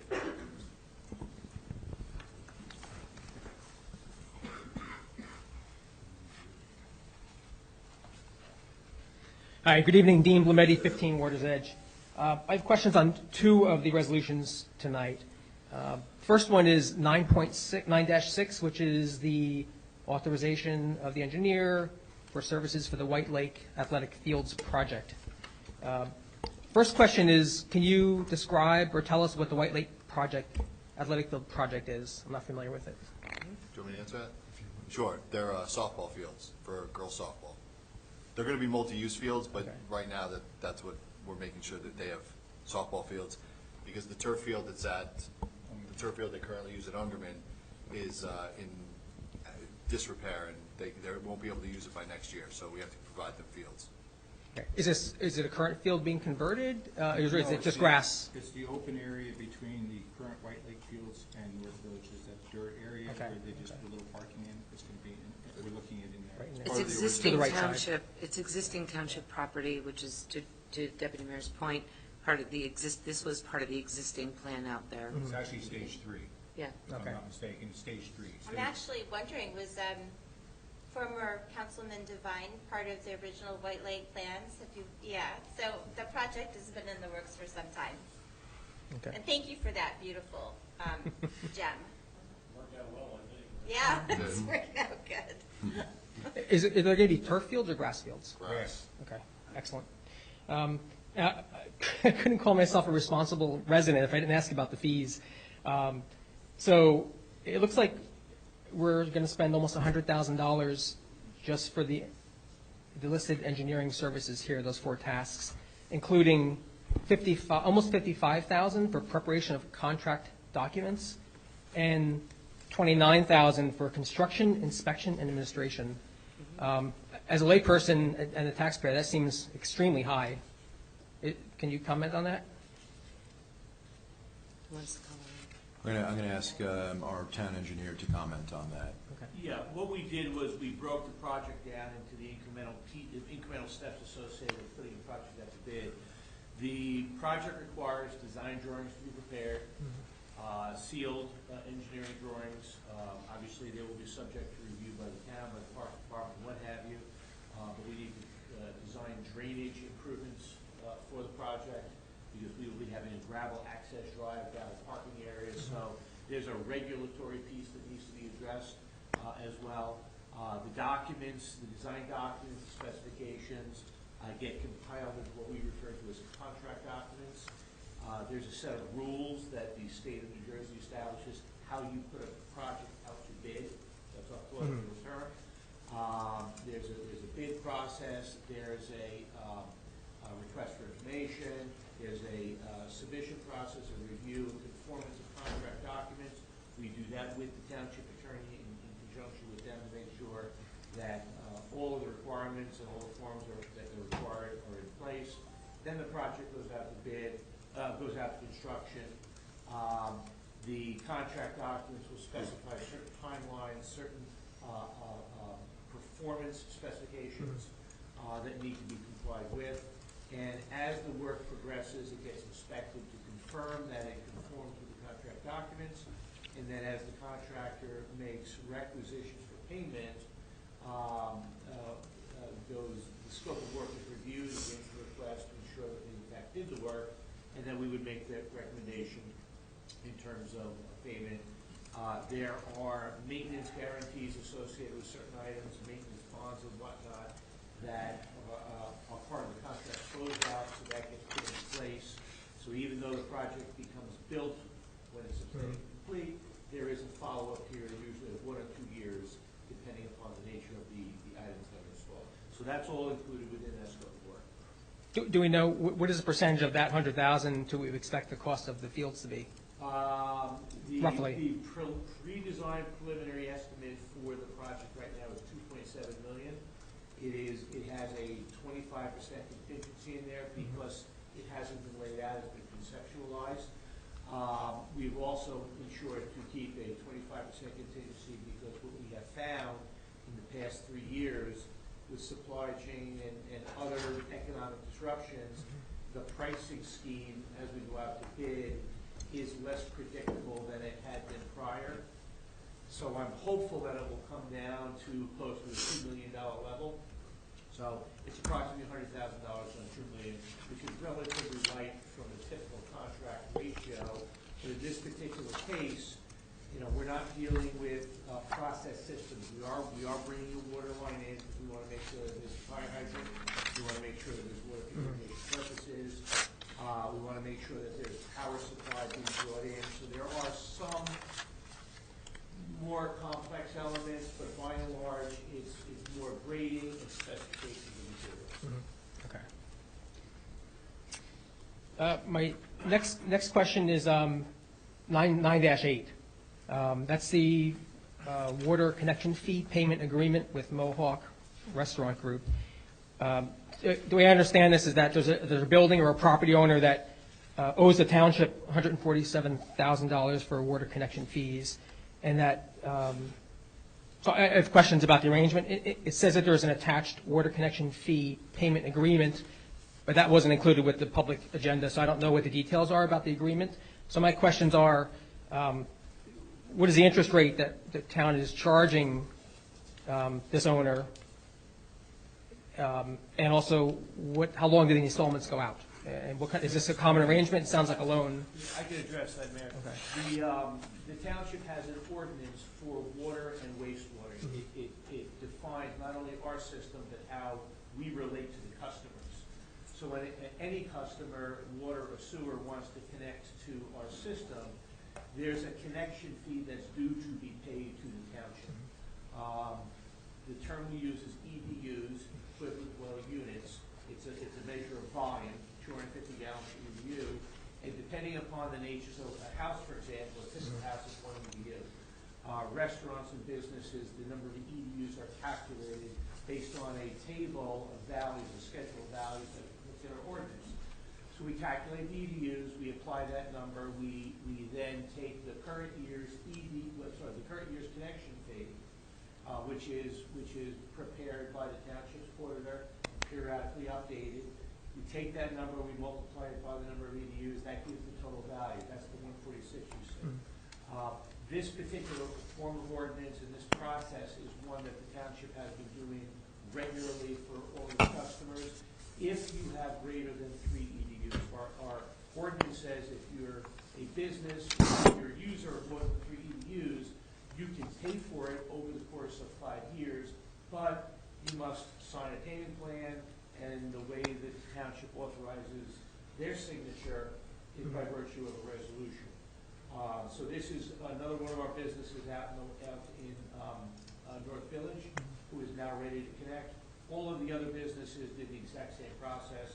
There was a number of EDUs that was calculated.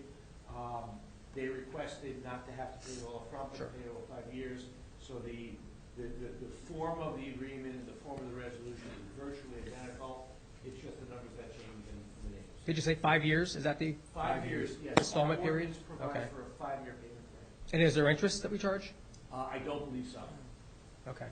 That's common across all customers, like Our all builders? Our ordinance states the policy. Our ordinance states the rules of engagement for how to address this. So that's contained within our ordinance. Okay. So we put that into our budget in terms of we're giving out 5-year loans to different businesses with, especially when we have developments like that. Are we building that into So connection our fees, budgets? connection Yeah. for water, and Tom, you may, if I trip up, please help me here. But this is water. We also do this for wastewater. I saw that. They have their own budgets. Yeah. Okay? So the nature of a connection fee is an interesting phenomenon. It's kind of hard to get your head wrapped around. If you think about it, if you connect to a utility early in the process, you're making regular payments. Part of your regular payments is for the operating costs, but part of it is also to carry debt service. If somebody connects into that system at a later date, they need to be caught up with the debt service that you paid for. So the connection fee is a methodology that all utilities use to facilitate later connectors to catch up and make it more fair for the earlier connectors. The provision of a payment plan is extremely common. If not all, most all utilities provide for it, and it's a matter of spreading that payment over the course of time. Again, for large payers, people that are customers that are paying for more than 3 EDUs. If you're a single house or a 2 EDU, this is not available, and you have to adopt this in your ordinance, so it's part of our ordinance. So this resolution and the agreement comes right out of our ordinance. Okay. Okay, thank you.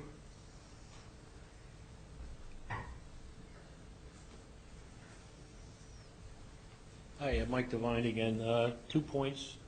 If it's still timely, could I just ask a quick question to clarify the cap?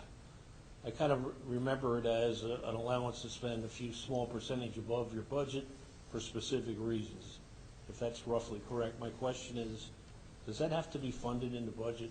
Do you have to have a revenue source identified for that 3% in the event that you expend it? We're talking on resolutions now. You're talking going back to the ordinance? That's what I'm saying. If it's not timely, I won't ask the question. I'm just trying to clarify what the That's okay, cap Tom. means. Tom, you want to answer that? No. There you go. You do not have to identify a revenue source. Correct. So I like him. He How do you meant mean no, that, you no? don't have to identify a revenue source, The not no, he's question not was, going to do answer. you you have guys a are revenue saying. source? And the answer is So what yes, happens if you do want not need to, it. what happens if you want to spend the money? Where does it come from? You're not, well, again, it has nothing to do with the budget. It's a state calculation to make sure that your increase for the inside the cap doesn't exceed the state amount this year, which is 2.5%, but this ordinance allows you to go to the maximum 3.5%. So if your appropriations don't, you take last year, multiply times 2.5% or 3.5%, it'll, with adjustments, if it doesn't exceed that amount, you're within the state cap law. It has nothing to do with the budget. It's a second thought. So you put together the budget, the mayor and council look at it, they say, you know, where you want to come in tax rate wise. And so then you look at the inside the cap, you do the calculation. If you're within the cap, nothing happens. And if you have 200,000 left over, it gets banked to the next year. I had a town, a very small town, where their solid waste budget went dramatically higher this year. That's inside the cap. They are probably one of the few instances where I saw that they exceeded this dollar amount. Now, when we were putting together the budget, we were looking at the tax rate and saying, oh, their tax rate was going to go up. Then I did the calculation and go, whoop, we have to go back to the drawing board now because your inside the cap exceeded the 3.5%. So now they had to go back and cut. So again, it has really nothing to do except it was the governor in 1977 for spending. So think of it as expense leveling. So if I'm way oversimplifying, you got $1,000 budget, you're going to spend $1,000, and this year it snows a lot, or let's say it doesn't snow at all, and we didn't have to plow a lot, and we only spent $900 out of the 1,000. But next year it might snow a lot, and then you might spend, and you still budget $1,000, but next year it snows a lot, and you spend $1,100 on because you're snowplowing a lot. Okay. And so rather than your budget goes down, your tax goes up, this is a way to level out your expenses. All right. Did I state that, okay? Sounds like it's more constrained on parts of your budget than it's. Yeah, it was the governor in 1977 for spending for inside the cap. I think the school board has an analogous thing too. They have a cap as well. They have one, but they have more of a levy cap than the appropriations cap. Okay. But they have other really strange caps. The other question is relevant to, I guess, is it a resolution you're considering now? The one about the traffic study. I'm sorry, which one? I don't know what number it is. One about the traffic study. 9.5. Okay. I think when master plans are done, there is some degree of traffic study part of the master plan, I think.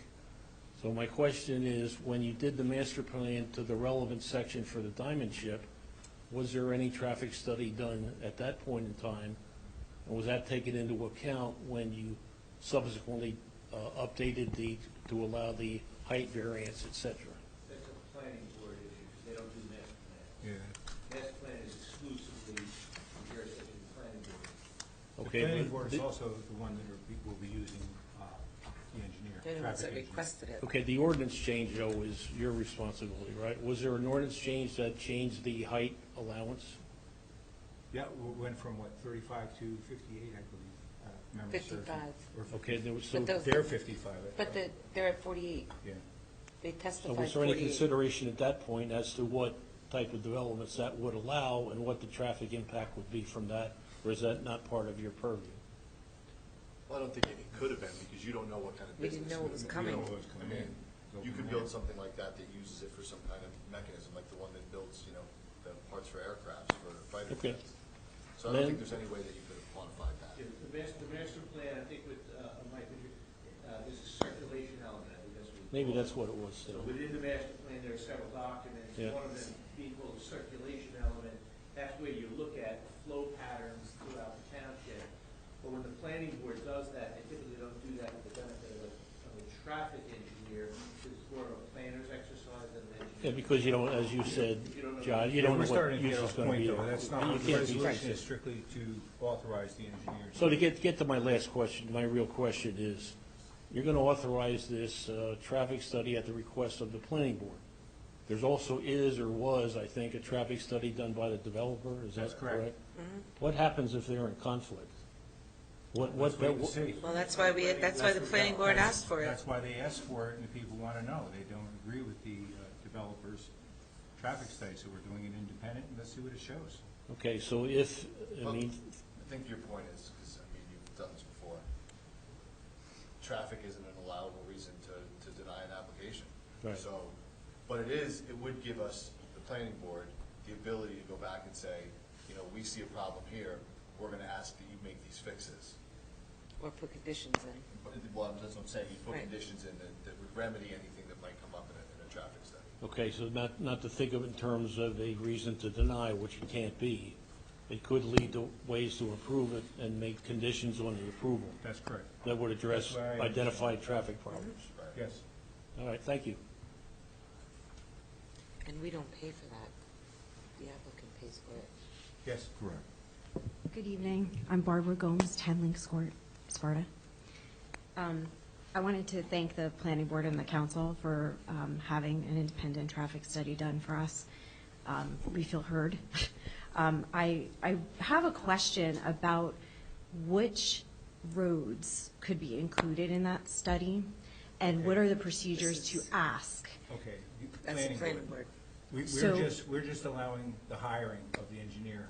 We are not Yep. controlling the engineer. Yep, so I just kind of want to set up what I need That's to what do it is. next. It would be planning board. Planning board.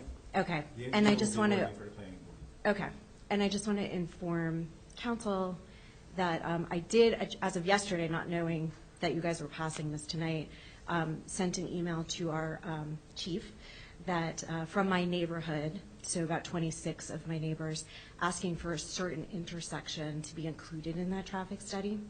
So the next thing I need to do is ask the planning board for that. That's correct. Okay, Yes. and I can email them. Links Court, yep, the fairways, right by that intersection, Lafayette Road and Route 15. Thanks. Yep.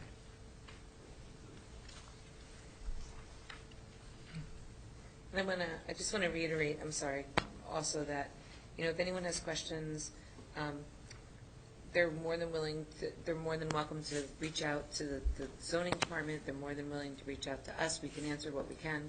We've extended that many times since the very beginning. So, just to bring that up. And also just to clarify about who pays for these professionals, because I think that's very important. So, in and throughout the process is not, so I said this, and Mr. Clark, I said this to you when you were here. I've said it a couple of different times. Those funds to fund the professionals do not come from the township or the planning board. They're covered by the applicant. So when we make requests for these professional reports, I just want to be clear that when you see the numbers and you see whatever, I want to be very clear about who's paying for that. We do not put out money. If the planning board determines that there is a reporting that needs to happen, whether it be on whatever topic, that request comes up through, and then those funds are generated from the applicant to cover the cost. Period. Yes, sir. Something on one of the resolutions? Yes. Good evening, Mr. Mayor. Good evening, council members. My name is Terry Clark, 8 White Deer Plaza. Councilwoman Wildsmith, I would like to thank you on behalf of the LGBT community for your efforts on flying the flag on the municipal buildings. Please, And I wish... resolutions. Sorry? Please limit it to the resolution. Okay. No, I just had to say that, and I wish I could say the same about Mr. Deputy Mayor. Thank you. Is that a question on the resolution? Yeah, clearly that was not a resolution. Anyone else on the resolutions? Is there a motion to accept resolutions 9-1 through 9? Actually, before I have a question from the dais. Oh, I'm sorry. Go ahead. And I'd like to carve out resolution 9-6 from our vote. I had a couple questions about that. So with the resolution 9-6, my understanding, and so this is, I guess, something new that had popped up since my last understanding, was that we had a year or two ago issued a bond to convert one of the station park fields from natural turf to plastic grass. After a while, it was deemed that the area was not compatible with the sensitivity of the environment, so it would not lend itself to a plastic turf field. And so some time passed, and then the scope changed to now we're going to create a net new field at White Lake using those funds, which I think also were going to come from the open space funds. And now I'm hearing that it's not a I think it was 1.3 million. Now it's a $2 million project, and now it's for a natural grass field. I guess a couple of questions. So since this is was going from an existing field to a net new field, has there been some kind of a needs assessment done has it been determined before we spend $2 million of taxpayer money, do we need another field? The rec department is the one that pointed out the need for it. And how did they do that? Just thumb in the air? No, not up in the air, because we talked about losing the field. Softball was losing their fields. So based on the volume and I guess how many people had signed up, they knew that they were going to need that field for them to be able to utilize it. So there was a needs assessment done first? Yeah, Okay. it was. And the reason it's on so fast is because we would like to get them done before the end of the year. It's like a year project. So how did the scope then go from plastic turf at 1.1 of 1.3 million to natural turf at 2 million? What happened there? It's 4 fields, that's right. It's 4. Yeah. We're looking at 4. If you'd like, I could provide some context, some historical basis and kind of description of the scope as it's been created through the Parks Department. Just to give context to the site, I think I'm not sure who said it when Mike Devine was on council. We acquired the property in 2002, so we've owned it since then. If you go into the park, into the parking lot now, on your left-hand side, we got the multiple soccer fields. Mm-hmm. The planning for that area was around 2006. It was built 2007-8. The larger field with the lights on your right-hand side was Phase 2. Mm-hmm. That was about 2009. Phase 3 was the rest of the land. It's generally undeveloped. It's not heavily wooded, a lot of scrub. I understand. It's the area where the beach is on that side. That's called Phase 3. That goes all the way back from White Lake Road, all the way back almost to the railroad tracks. So it's a very deep property, much deeper than the other side. That actually started, the planning for that actually started in 2013. I actually dug up the original sketch for the area. And the original sketch of the area, surprisingly, was very similar to the plan that's recently evolved. So it's kind of gone in a lot of directions and come back. So the remainder of that property, the third phase, Parks Department, Gene identified the need for the additional fields, primarily driven from the softball needs. So there's one softball field that we're losing, but we're gaining 4? So there are multiple softball fields in town, but not in one location. So when they have softball tournaments and things along that nature, they're spread out across town. The softball fields that they do have are undersized or in disrepair. So which fields here specifically? I know some of the fields are in Two of them are in Field and some are in one at Mohawk Station Park. Well, Stan, correct me if I'm wrong, because we talked about the fact that we have all those baseball fields lined up at Station Park. What they pointed out is that the older girls hit too far and there's safety issues. Yep. So although they used to do it a certain way, it's not really the right way to do it. So this is the plastic turf field at Ungerman you're talking about, or? Yeah, that one's no good. That one is the whole problem. Yeah. Okay, but that's one field. We're talking about adding 4. It's no good. And they can't use that in a tournament, it's undersized. Right. So But they use some of the fields they shouldn't be using currently. which fields? I just said the ones at Station Park that are all lined up there, all those baseball fields. The ones by the pavilion and out there. Correct. And they're using As and they there's get older, those fields are not far enough away where you can't hit into the other fields and hurt people. So they've recognized that we need more buffer, bigger spaces for the older girls to be able to hit and compete at the same time on these fields. So some of them become unusable at that point. So how many fields are there? During a 3, softball tournament. 4 in that area? There's going to be 4 Station, there. Oh, no, you're talking about the new ones? No, the existing ones at Station At Park. Station You're at the Park. pavilion and you start walking out from the pavilion. 6, 7, 8, 9, 10. Is that what Four, you're saying? right? 4. And also at, right now, currently, if you go to And the they hit into facility each that's other? out here. No, because they all come, one faces out, one faces in, one faces out, one faces in. Well, I'm saying that they're And the too problem close is to the there's not older enough girls. room, is what he's saying. So They're there's, not for 2 of possible. them, they The compete ones for who want to space. watch the game, so the parents can stay up in the gravel or the pavement watch. But if you want people down there, they're too close together. The thing Becomes is, a safety issue. yeah, and the thing is also right now, the way, the place that softball has their tournaments is they have their tournaments using the front 2 fields at Mohawk Avenue School. They use the turf field that they have at Memorial down at Ungerman, and they use Memorial Field at Ungerman. So there's 1, 2, 3, 4 fields right there, common space. So they have everything in one space there. And then the overflow, I believe, is at Station where they also have a cluster. Well, and So they have to be share able to do spring. that for a tournament. They share a spring with baseball. Yeah. So even though they're shared fields, now you've got 2 full sports competing for it. You're also going to be. If you want to question the rec department, you can question her. I'm sure she'd be happy to answer your questions, but she made it very clear that this was a need of. I'm just wondering. Making them all-purpose field, aren't we? They We're are also gonna have an all-purpose field. They're also. all-purpose. I'm just trying to catch, the project materially changed from what It came fast. understanding to It was this. the season, So and then I'm we- trying to get caught up. Then when we started looking into it, we realized that we would like to get it done for, hopefully by next summer, so they can use it. So the 4 fields now that are too close together are going to stay 4 fields too close together because the smaller children can The still younger use kids them. can use them still. And so we're going to create 4 bigger fields for the older So children. And also make them multi-purpose. Multi-purpose. It's going to be.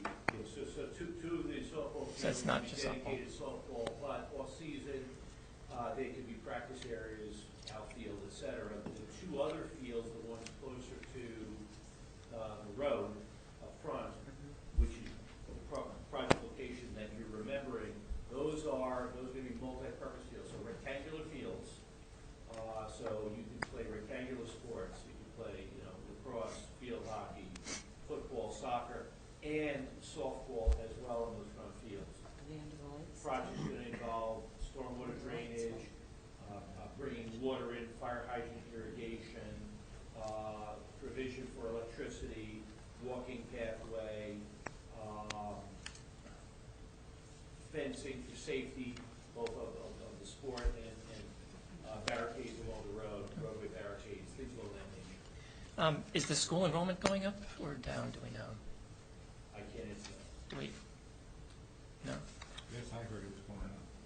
the school I can't enrollment. answer that. I don't know for sure. What's the question? Is the school enrollment going up? I mean, it's hard to even buy a house in Sparta, my assumption is it's going up. Jenny? It's going up, according to the last budget review. Okay. Yeah, so this is, that's why I call this phase 3, because, again, we purchased the property in 2002. It was done sequentially, phase 1, phase 2. This is the remainder piece. Right. But I mean, this we're not encumbered by a decision that was made 10, 15 years ago, right? We can, right? Just because it was phase 3 doesn't mean that we're encumbered by a decision that was made 10 years ago. That's why it hasn't been built out. Right. That's where the analysis was done. So are we going to need to borrow more money then to pay for the net difference? Well, it's, this is a pre-design estimate at this point. What we're going to do is we're going to design it. So this way we'll identify what is part of the project. Then we'll be able to put a more formal cost against it. And that'll be something I'll bring back to the township manager. If there's sufficient money in the bond, then we'll cover it. If we need additional money, then I'll let the manager know at that time. Okay, all right, thank you. I'm uncomfortable with the change right now without learning more, so I'll let it in Want there. me to carve out 9-6? Yes, please. All right, is there a motion to approve resolutions 9-1 through 9-5 and 9-7 and 9-8? So moved. Is there a second? I'll second the motion. All in favor? Aye. Okay, is there a motion to approve resolution 9-6? So moved. Is there a second? I'll second. Roll call vote, please. Councilman Chiarella? No. Deputy Mayor Frenchco? Yes. Councilwoman Quinn? Yes. Councilwoman Wildsmith? Yes. And Mayor Smith? Yes. All right, that motion is carried. Any council liaison updates? I'll start with you, Dan. Yes, thanks. So the only update I would make is the Environmental Commission met last meeting and had to talk the plastic bag ban presentation that we talked about. There were a few people attended, not a lot, but a number of people availed themselves of this in person and virtually. And it was a very well done presentation, and I hope to share that with the like on our website somewhere if somebody can. It's an asset that we now have, and I'm hoping that we can make that available to anybody who wants to view it. I'll follow up on that. And then I know the Culture Affairs Committee met last week. I was not able to make the meeting. I had a prior engagement, so I don't know what they talked about. But I do know that they're tightening their. The show lineup is complete, and they're just buttoning loose ends before the shows kick off, which I believe is. I'm not going to say because I can't forget. I can't remember. But it's something to do every year, and if you haven't availed yourself of the opportunity to see some good free music, please do that this year. And that's all I have. Thank you. Deputy Mayor? No, my liaison meetings are next week and the week after. Councilwoman Quinn? So I have a couple, just an update from Salute 07871. Chief, we'd like to really thank the DPW department. The banners, the double hangers look phenomenal. I've been taking a lot of pictures and sending them to people that are not in Sparta right now, and it's stunning. It really is amazing. To your point, if anyone is interested in ordering a banner, we are now moving to ordering once per year. The last banner order we just put in, and we will do another one in February of next year. You can get the link to the banner order on our website, spartanj.net. If you go to the Hometown Heroes section of our website, we have a complete page, portal, links, veterans help sites, and on that as well. You can also find the Salute 07871 link from the quick link section of our website. So that is our update from Salute 07871. With regard to the rec advisory, we'll be meeting next week, and it's really exciting because, as I've mentioned before, one of the topics for discussion on our agenda will be the expansion of our movie in the park to our theater in the park, hopefully. So we've been talking about this for a couple of years. COVID has made it impossible, so we're very excited to be relooking at this and hope to be able to deliver it in the, God willing, 2022. The Municipal Alliance, also just an update. We have increased our donation. We put in for that grant So Marie was kind enough to put in the information for the grant, and as an organization, we've made the decision to increase our contribution to project graduation, and also we have decided that we this year are very excited to say we're going to sponsor the T-shirts that they get. So we were told there was about 260 seniors in the graduating class, so we're excited. They unfortunately have not had a project graduation because of COVID, so there were funds that were there from last year, and we decided to put them in so that we were able to expand for this year. So just excited about that. Other than that, that's it for liaison reports. Councilman Wallace? None. And Thank you. I don't have any. We had a senior meeting, that was it. They just were planning out the dinner for tomorrow night. Any old business? We'll start with you, Councilwoman Wallace-Smith. No, we covered it. Councilwoman Quinn. Old business? No. Deputy Mayor? Councilman? Yeah, one thing. Actually, so two things. One is one thing is actually something we already discussed, the pride flag. And I just want to say that people have stayed. Thank you for staying. It's been a long day. A long day for me. I've been in meetings since like 8 o'clock today, so it's been a long day. But I think what you saw was very healthy. You know, we have an open discussion of policy in public, and it might have been hard to follow and cumbersome or whatever, but I think it was healthy. It was a healthy discussion. I hope we recognize that. And so I had asked for two things to be brought up today. That was the first one. The second one is I'd like to revisit and have come to a decision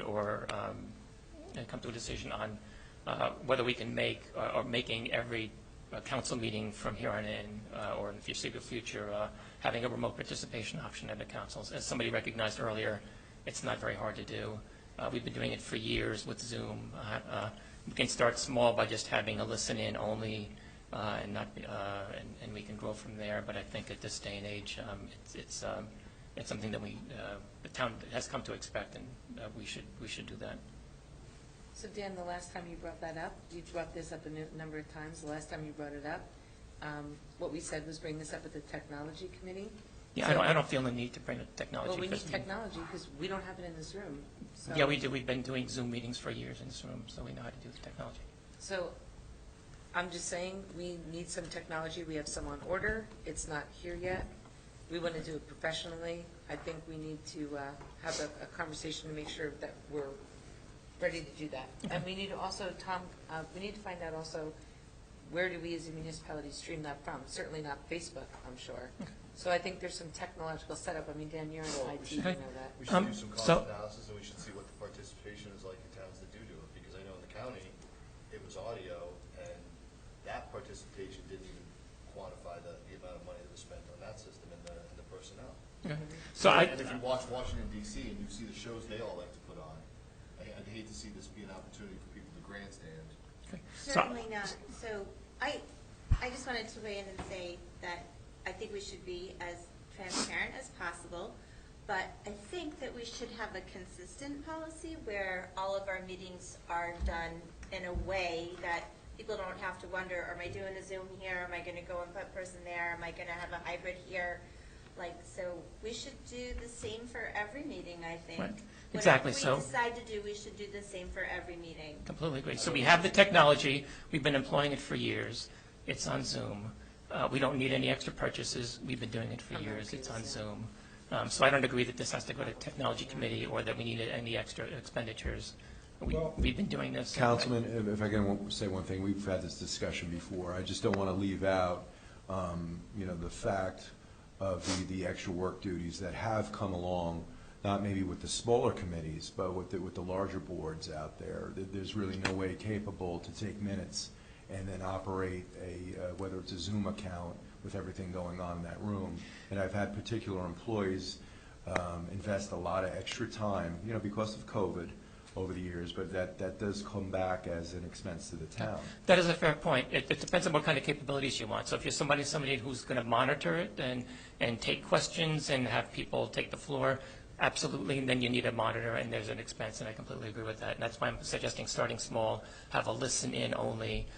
We've employed that with the Environmental Commission, the smaller committee, where the person taking the minutes can actually just open up, let it run, and then close it. There's really no moderation to do at that point. So that's what I would recommend. And so I agree with you. You don't introduce having people stay late that somebody doesn't need to. But if you start small, have a participation, have a listen only, you can do that without any expense. When some of these ordinances and stuff went through during COVID, and everybody said they were hunkered down, and everything, if I remember right, was Zoom. And we used to have screens in front of us, and I'd look at the Zoom screen, because one or two of us would be up here, and 5 out of the 8 that were on the Zoom were town employees. Yourself was on it, Molly was on it, Tom sometimes was on it, Stan maybe was on it, and 1 or 2, Mr. Blumetti was on it, I know several times, and that's it. So now, we're all here. If we Zoom it, I'm with the manager. I can't see paying somebody for 3 people on Zoom. Here, if We wouldn't need to pay everybody's anybody. down at home and interested, that would have been the time you would have wanted to go on Zoom. Not when you can come in. It's when you can't come in, you want to be on it, make it available, and it was available. Maybe some of the people here would have been better off in their pajamas listening in rather Did than everybody know here. it was on Zoom? How many here went on Zoom and saw our council meetings last year when this ordinance was passed? We didn't know about the ordinance. I live right next to the property. I never heard about the ordinance change. That ordinance change happened over probably 5 meetings, no lie. Every one of them was Zoom. And it was on Zoom. Every one of them. My point is. Every one of them was on Zoom. My point is, the Zoom When I was and links. notified about any kind of change to a property attached to my property, that you're going to allow 55-foot buildings, million-square-foot warehouse. Okay. Well, that's not what it said. We're getting off point. But my point is that we had the Zoom available and it wasn't being used. And everybody was saying they were stuck home. Sure. That's when they could have used it. I would say, one, we got to first find out our technology equipment is on back order from what I understand. We don't need the technology. I really don't even know what the full capabilities are of it. It's, from what I understand, it is ordered. I know. We don't need new technology. We employed that at the last Environmental Commission meeting. Well, if it's that easy, you're more than welcome to stream it from your cell phone. I mean, the lady said it's that easy, but. You have to figure out where it's streaming it from. And where it's going to. I mean, I don't have a problem with people streaming. You know, I see people out there when I sit up here streaming all our meetings. Yeah, the burden is on the Wi-Fi costs, we need to have like a full data plan, so people are doing it so that we don't families home.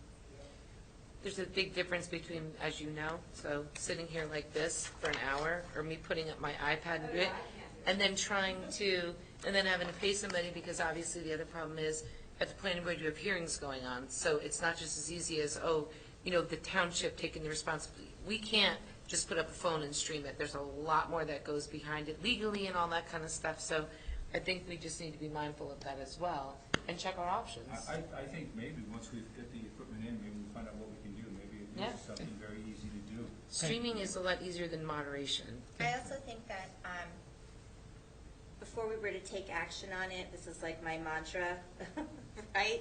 That we will put it on the agenda for the discussion so the public can weigh in on it as well. I asked to have it put on the agenda today. Okay, so could we agree, do we have a consensus that we would put this on the next agenda?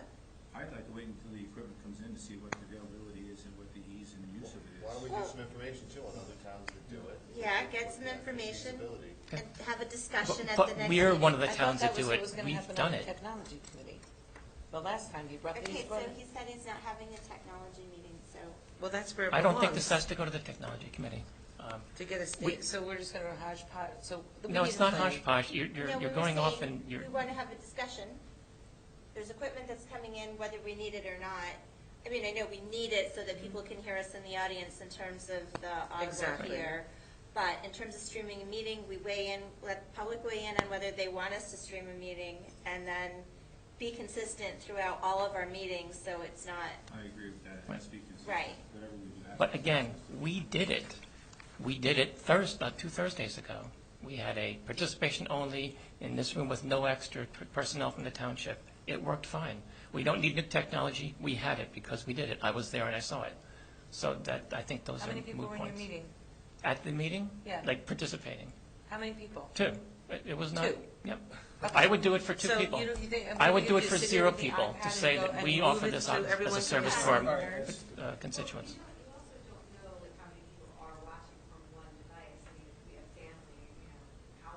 When you do it on Zoom, though, you do, I mean. On Zoom, yeah. It's different. I think we need more information. I'm not averse to it. I just want to I like to make informed decisions when I have information. So let's get it. Let's find out what we ordered. Let's find out what the equipment is. Let's find out what the costs are, and let's make educated decisions. I think you mentioned, maybe the mayor said that 5 meetings or so, you discussed the ordinance changes on Zoom. I said it. Were they recorded, and if so, are they available to review? All the meetings All are our meetings are available. recorded. Everything's available off from the planning board. Oh, you call land use. What was broadcast on Zoom available to look at? That's my understanding. All the meetings are audio is recorded. Everything's audio, and the minutes. I don't know if Zoom. I don't know if the Zoom is, but my understanding is the audio is. The audio is definitely word Yeah. for word available. Mr. I Devine. can't speak to the Zoom. I don't know if that is recorded. The Zoom is audio recorded. is. The audio of any meeting automatically, if I remember correctly, and it will also record if it's set up, it will also record the video. I'm not going to speak for the land use board. I will only make statements that I know have factual background. I'm not gonna make a guess. We have to talk to the Right, land so this use is board. new business now, we're not engaging. Okay. I So can't- similar, this is new business, right? So similar to the resolution that Councilwoman Wildsmith proposed earlier, I would like to make a motion that we bring to our next council meeting, a resolution to make available a participation-only audio option for our future council meetings. Didn't we just say we were going to get information? So you Right. just There's want a it on mo- as an there- agenda item? Yes. We want to have it. You want it as an agenda item, not a resolution? For discussion, right? For Sam? discussion, yes. Yes. So, an agenda item. Right. Yeah. He asked for a resolution. No, I understand. He also understands. All right. So what we mean is we would like to have a conversation on the next agenda, because it should be publicly noticed if we're going to discuss it. Correct. And that'll afford us, 2 weeks to do some research on again, scaled down, skinny, participation only, and then we can expand it later on as our equipment comes in and allows us more options. With that in mind, that we spend the least amount of money, probably zero And at this time. who's going to research it? Are you just going to leave it open-ended? Because I know what's going to happen if you leave it open-ended. I would like the town manager to research it. I think we can discuss it in a technology meeting too, that we should I think put that's together. where it should go. That's what we said last time. We were trying to organize one, things didn't happen this past week, and we'll get one together. Okay. Right. But again, we have the technology because we just did it, right? I think you're obfuscating the issue, but So anyway. we're going to have a discussion at the next meeting, right? Sure. I don't have any problem putting that on the agenda. Okay. Well, that's kind of new business. Any other new business from the dais? Anybody? I'll just say that the Special Forces Charitable Trust will be doing their annual Sparta event. That's okay. The Special Forces Charitable Trust will be doing their annual Sparta event this week at Hudson Farms. So there'll be people flying in from all over the country, and actual active duty Special Forces guys are coming in to participate in this to raise money for the families that are left behind when the guys are out there doing their thing. So I just wanted to let you guys know that. Any other new business? Are we going to move on? Wait, I have new business. Oh, So I'm I sorry. just wanted to go back to revisit my points from earlier. And with approval from my colleagues on the council, I'd like to do more homework behind the points that I made before, the proclamation and it being larger than just one group, and really looking at the stigma-free expansion. Absolutely, because I think Molly And- also wanted some more information on it, or to look into more too. So, We're okay. having some issues here with everyone up there. You're having conversations among yourselves. You're not addressing the entire reality. Is anyone having trouble hearing what I'm saying? Yes. Me? Yes, you. All of you are looking at each other. Just look at the Okay, microphone. so from a new business perspective, just to be clear, what I said was I want to go back and address the points that I brought up earlier tonight, whether around going back and looking at I'm talking, but you asked me to tell you what I'm saying, so I'm trying to enunciate so that everybody can hear me. I want to make sure that I am clear on this so that there's no misunderstanding about it. What I'm saying is I would like to go back to revisit as open item the points that I made before, and I would like to come up with more information, with a proclamation, with some ideas, and then come back to the council with that done, with approval, with the confirmation and approval from my colleagues here. I'm going to do it anyway, actually, but I want to know if everyone's on board. I agree.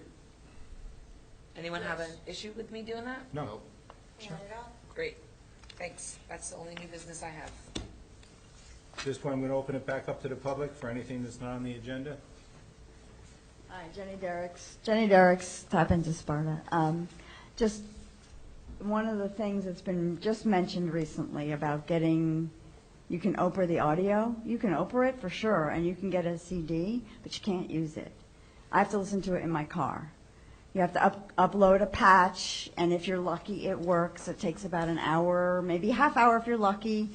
The only way I can listen to the meetings that I can't get to because the meeting time has changed is to get the CD and listen to it in my car. Kate's gracious enough to create them for me, and I hope that that's part of the new technology. I think the new technology We've is already digital. that's, yes. Thank you. Last one I had to look at, I had to listen to through my son's Xbox. I don't even have a DVD player in my computer. Do you have Xbox? The Smithsonian. Do you have Xbox? No. I'm just, Hi, Dean Blumetti. I'm not sure it was mentioned earlier in the manager's report. I just wanted to mention this Saturday is the Trout Derby.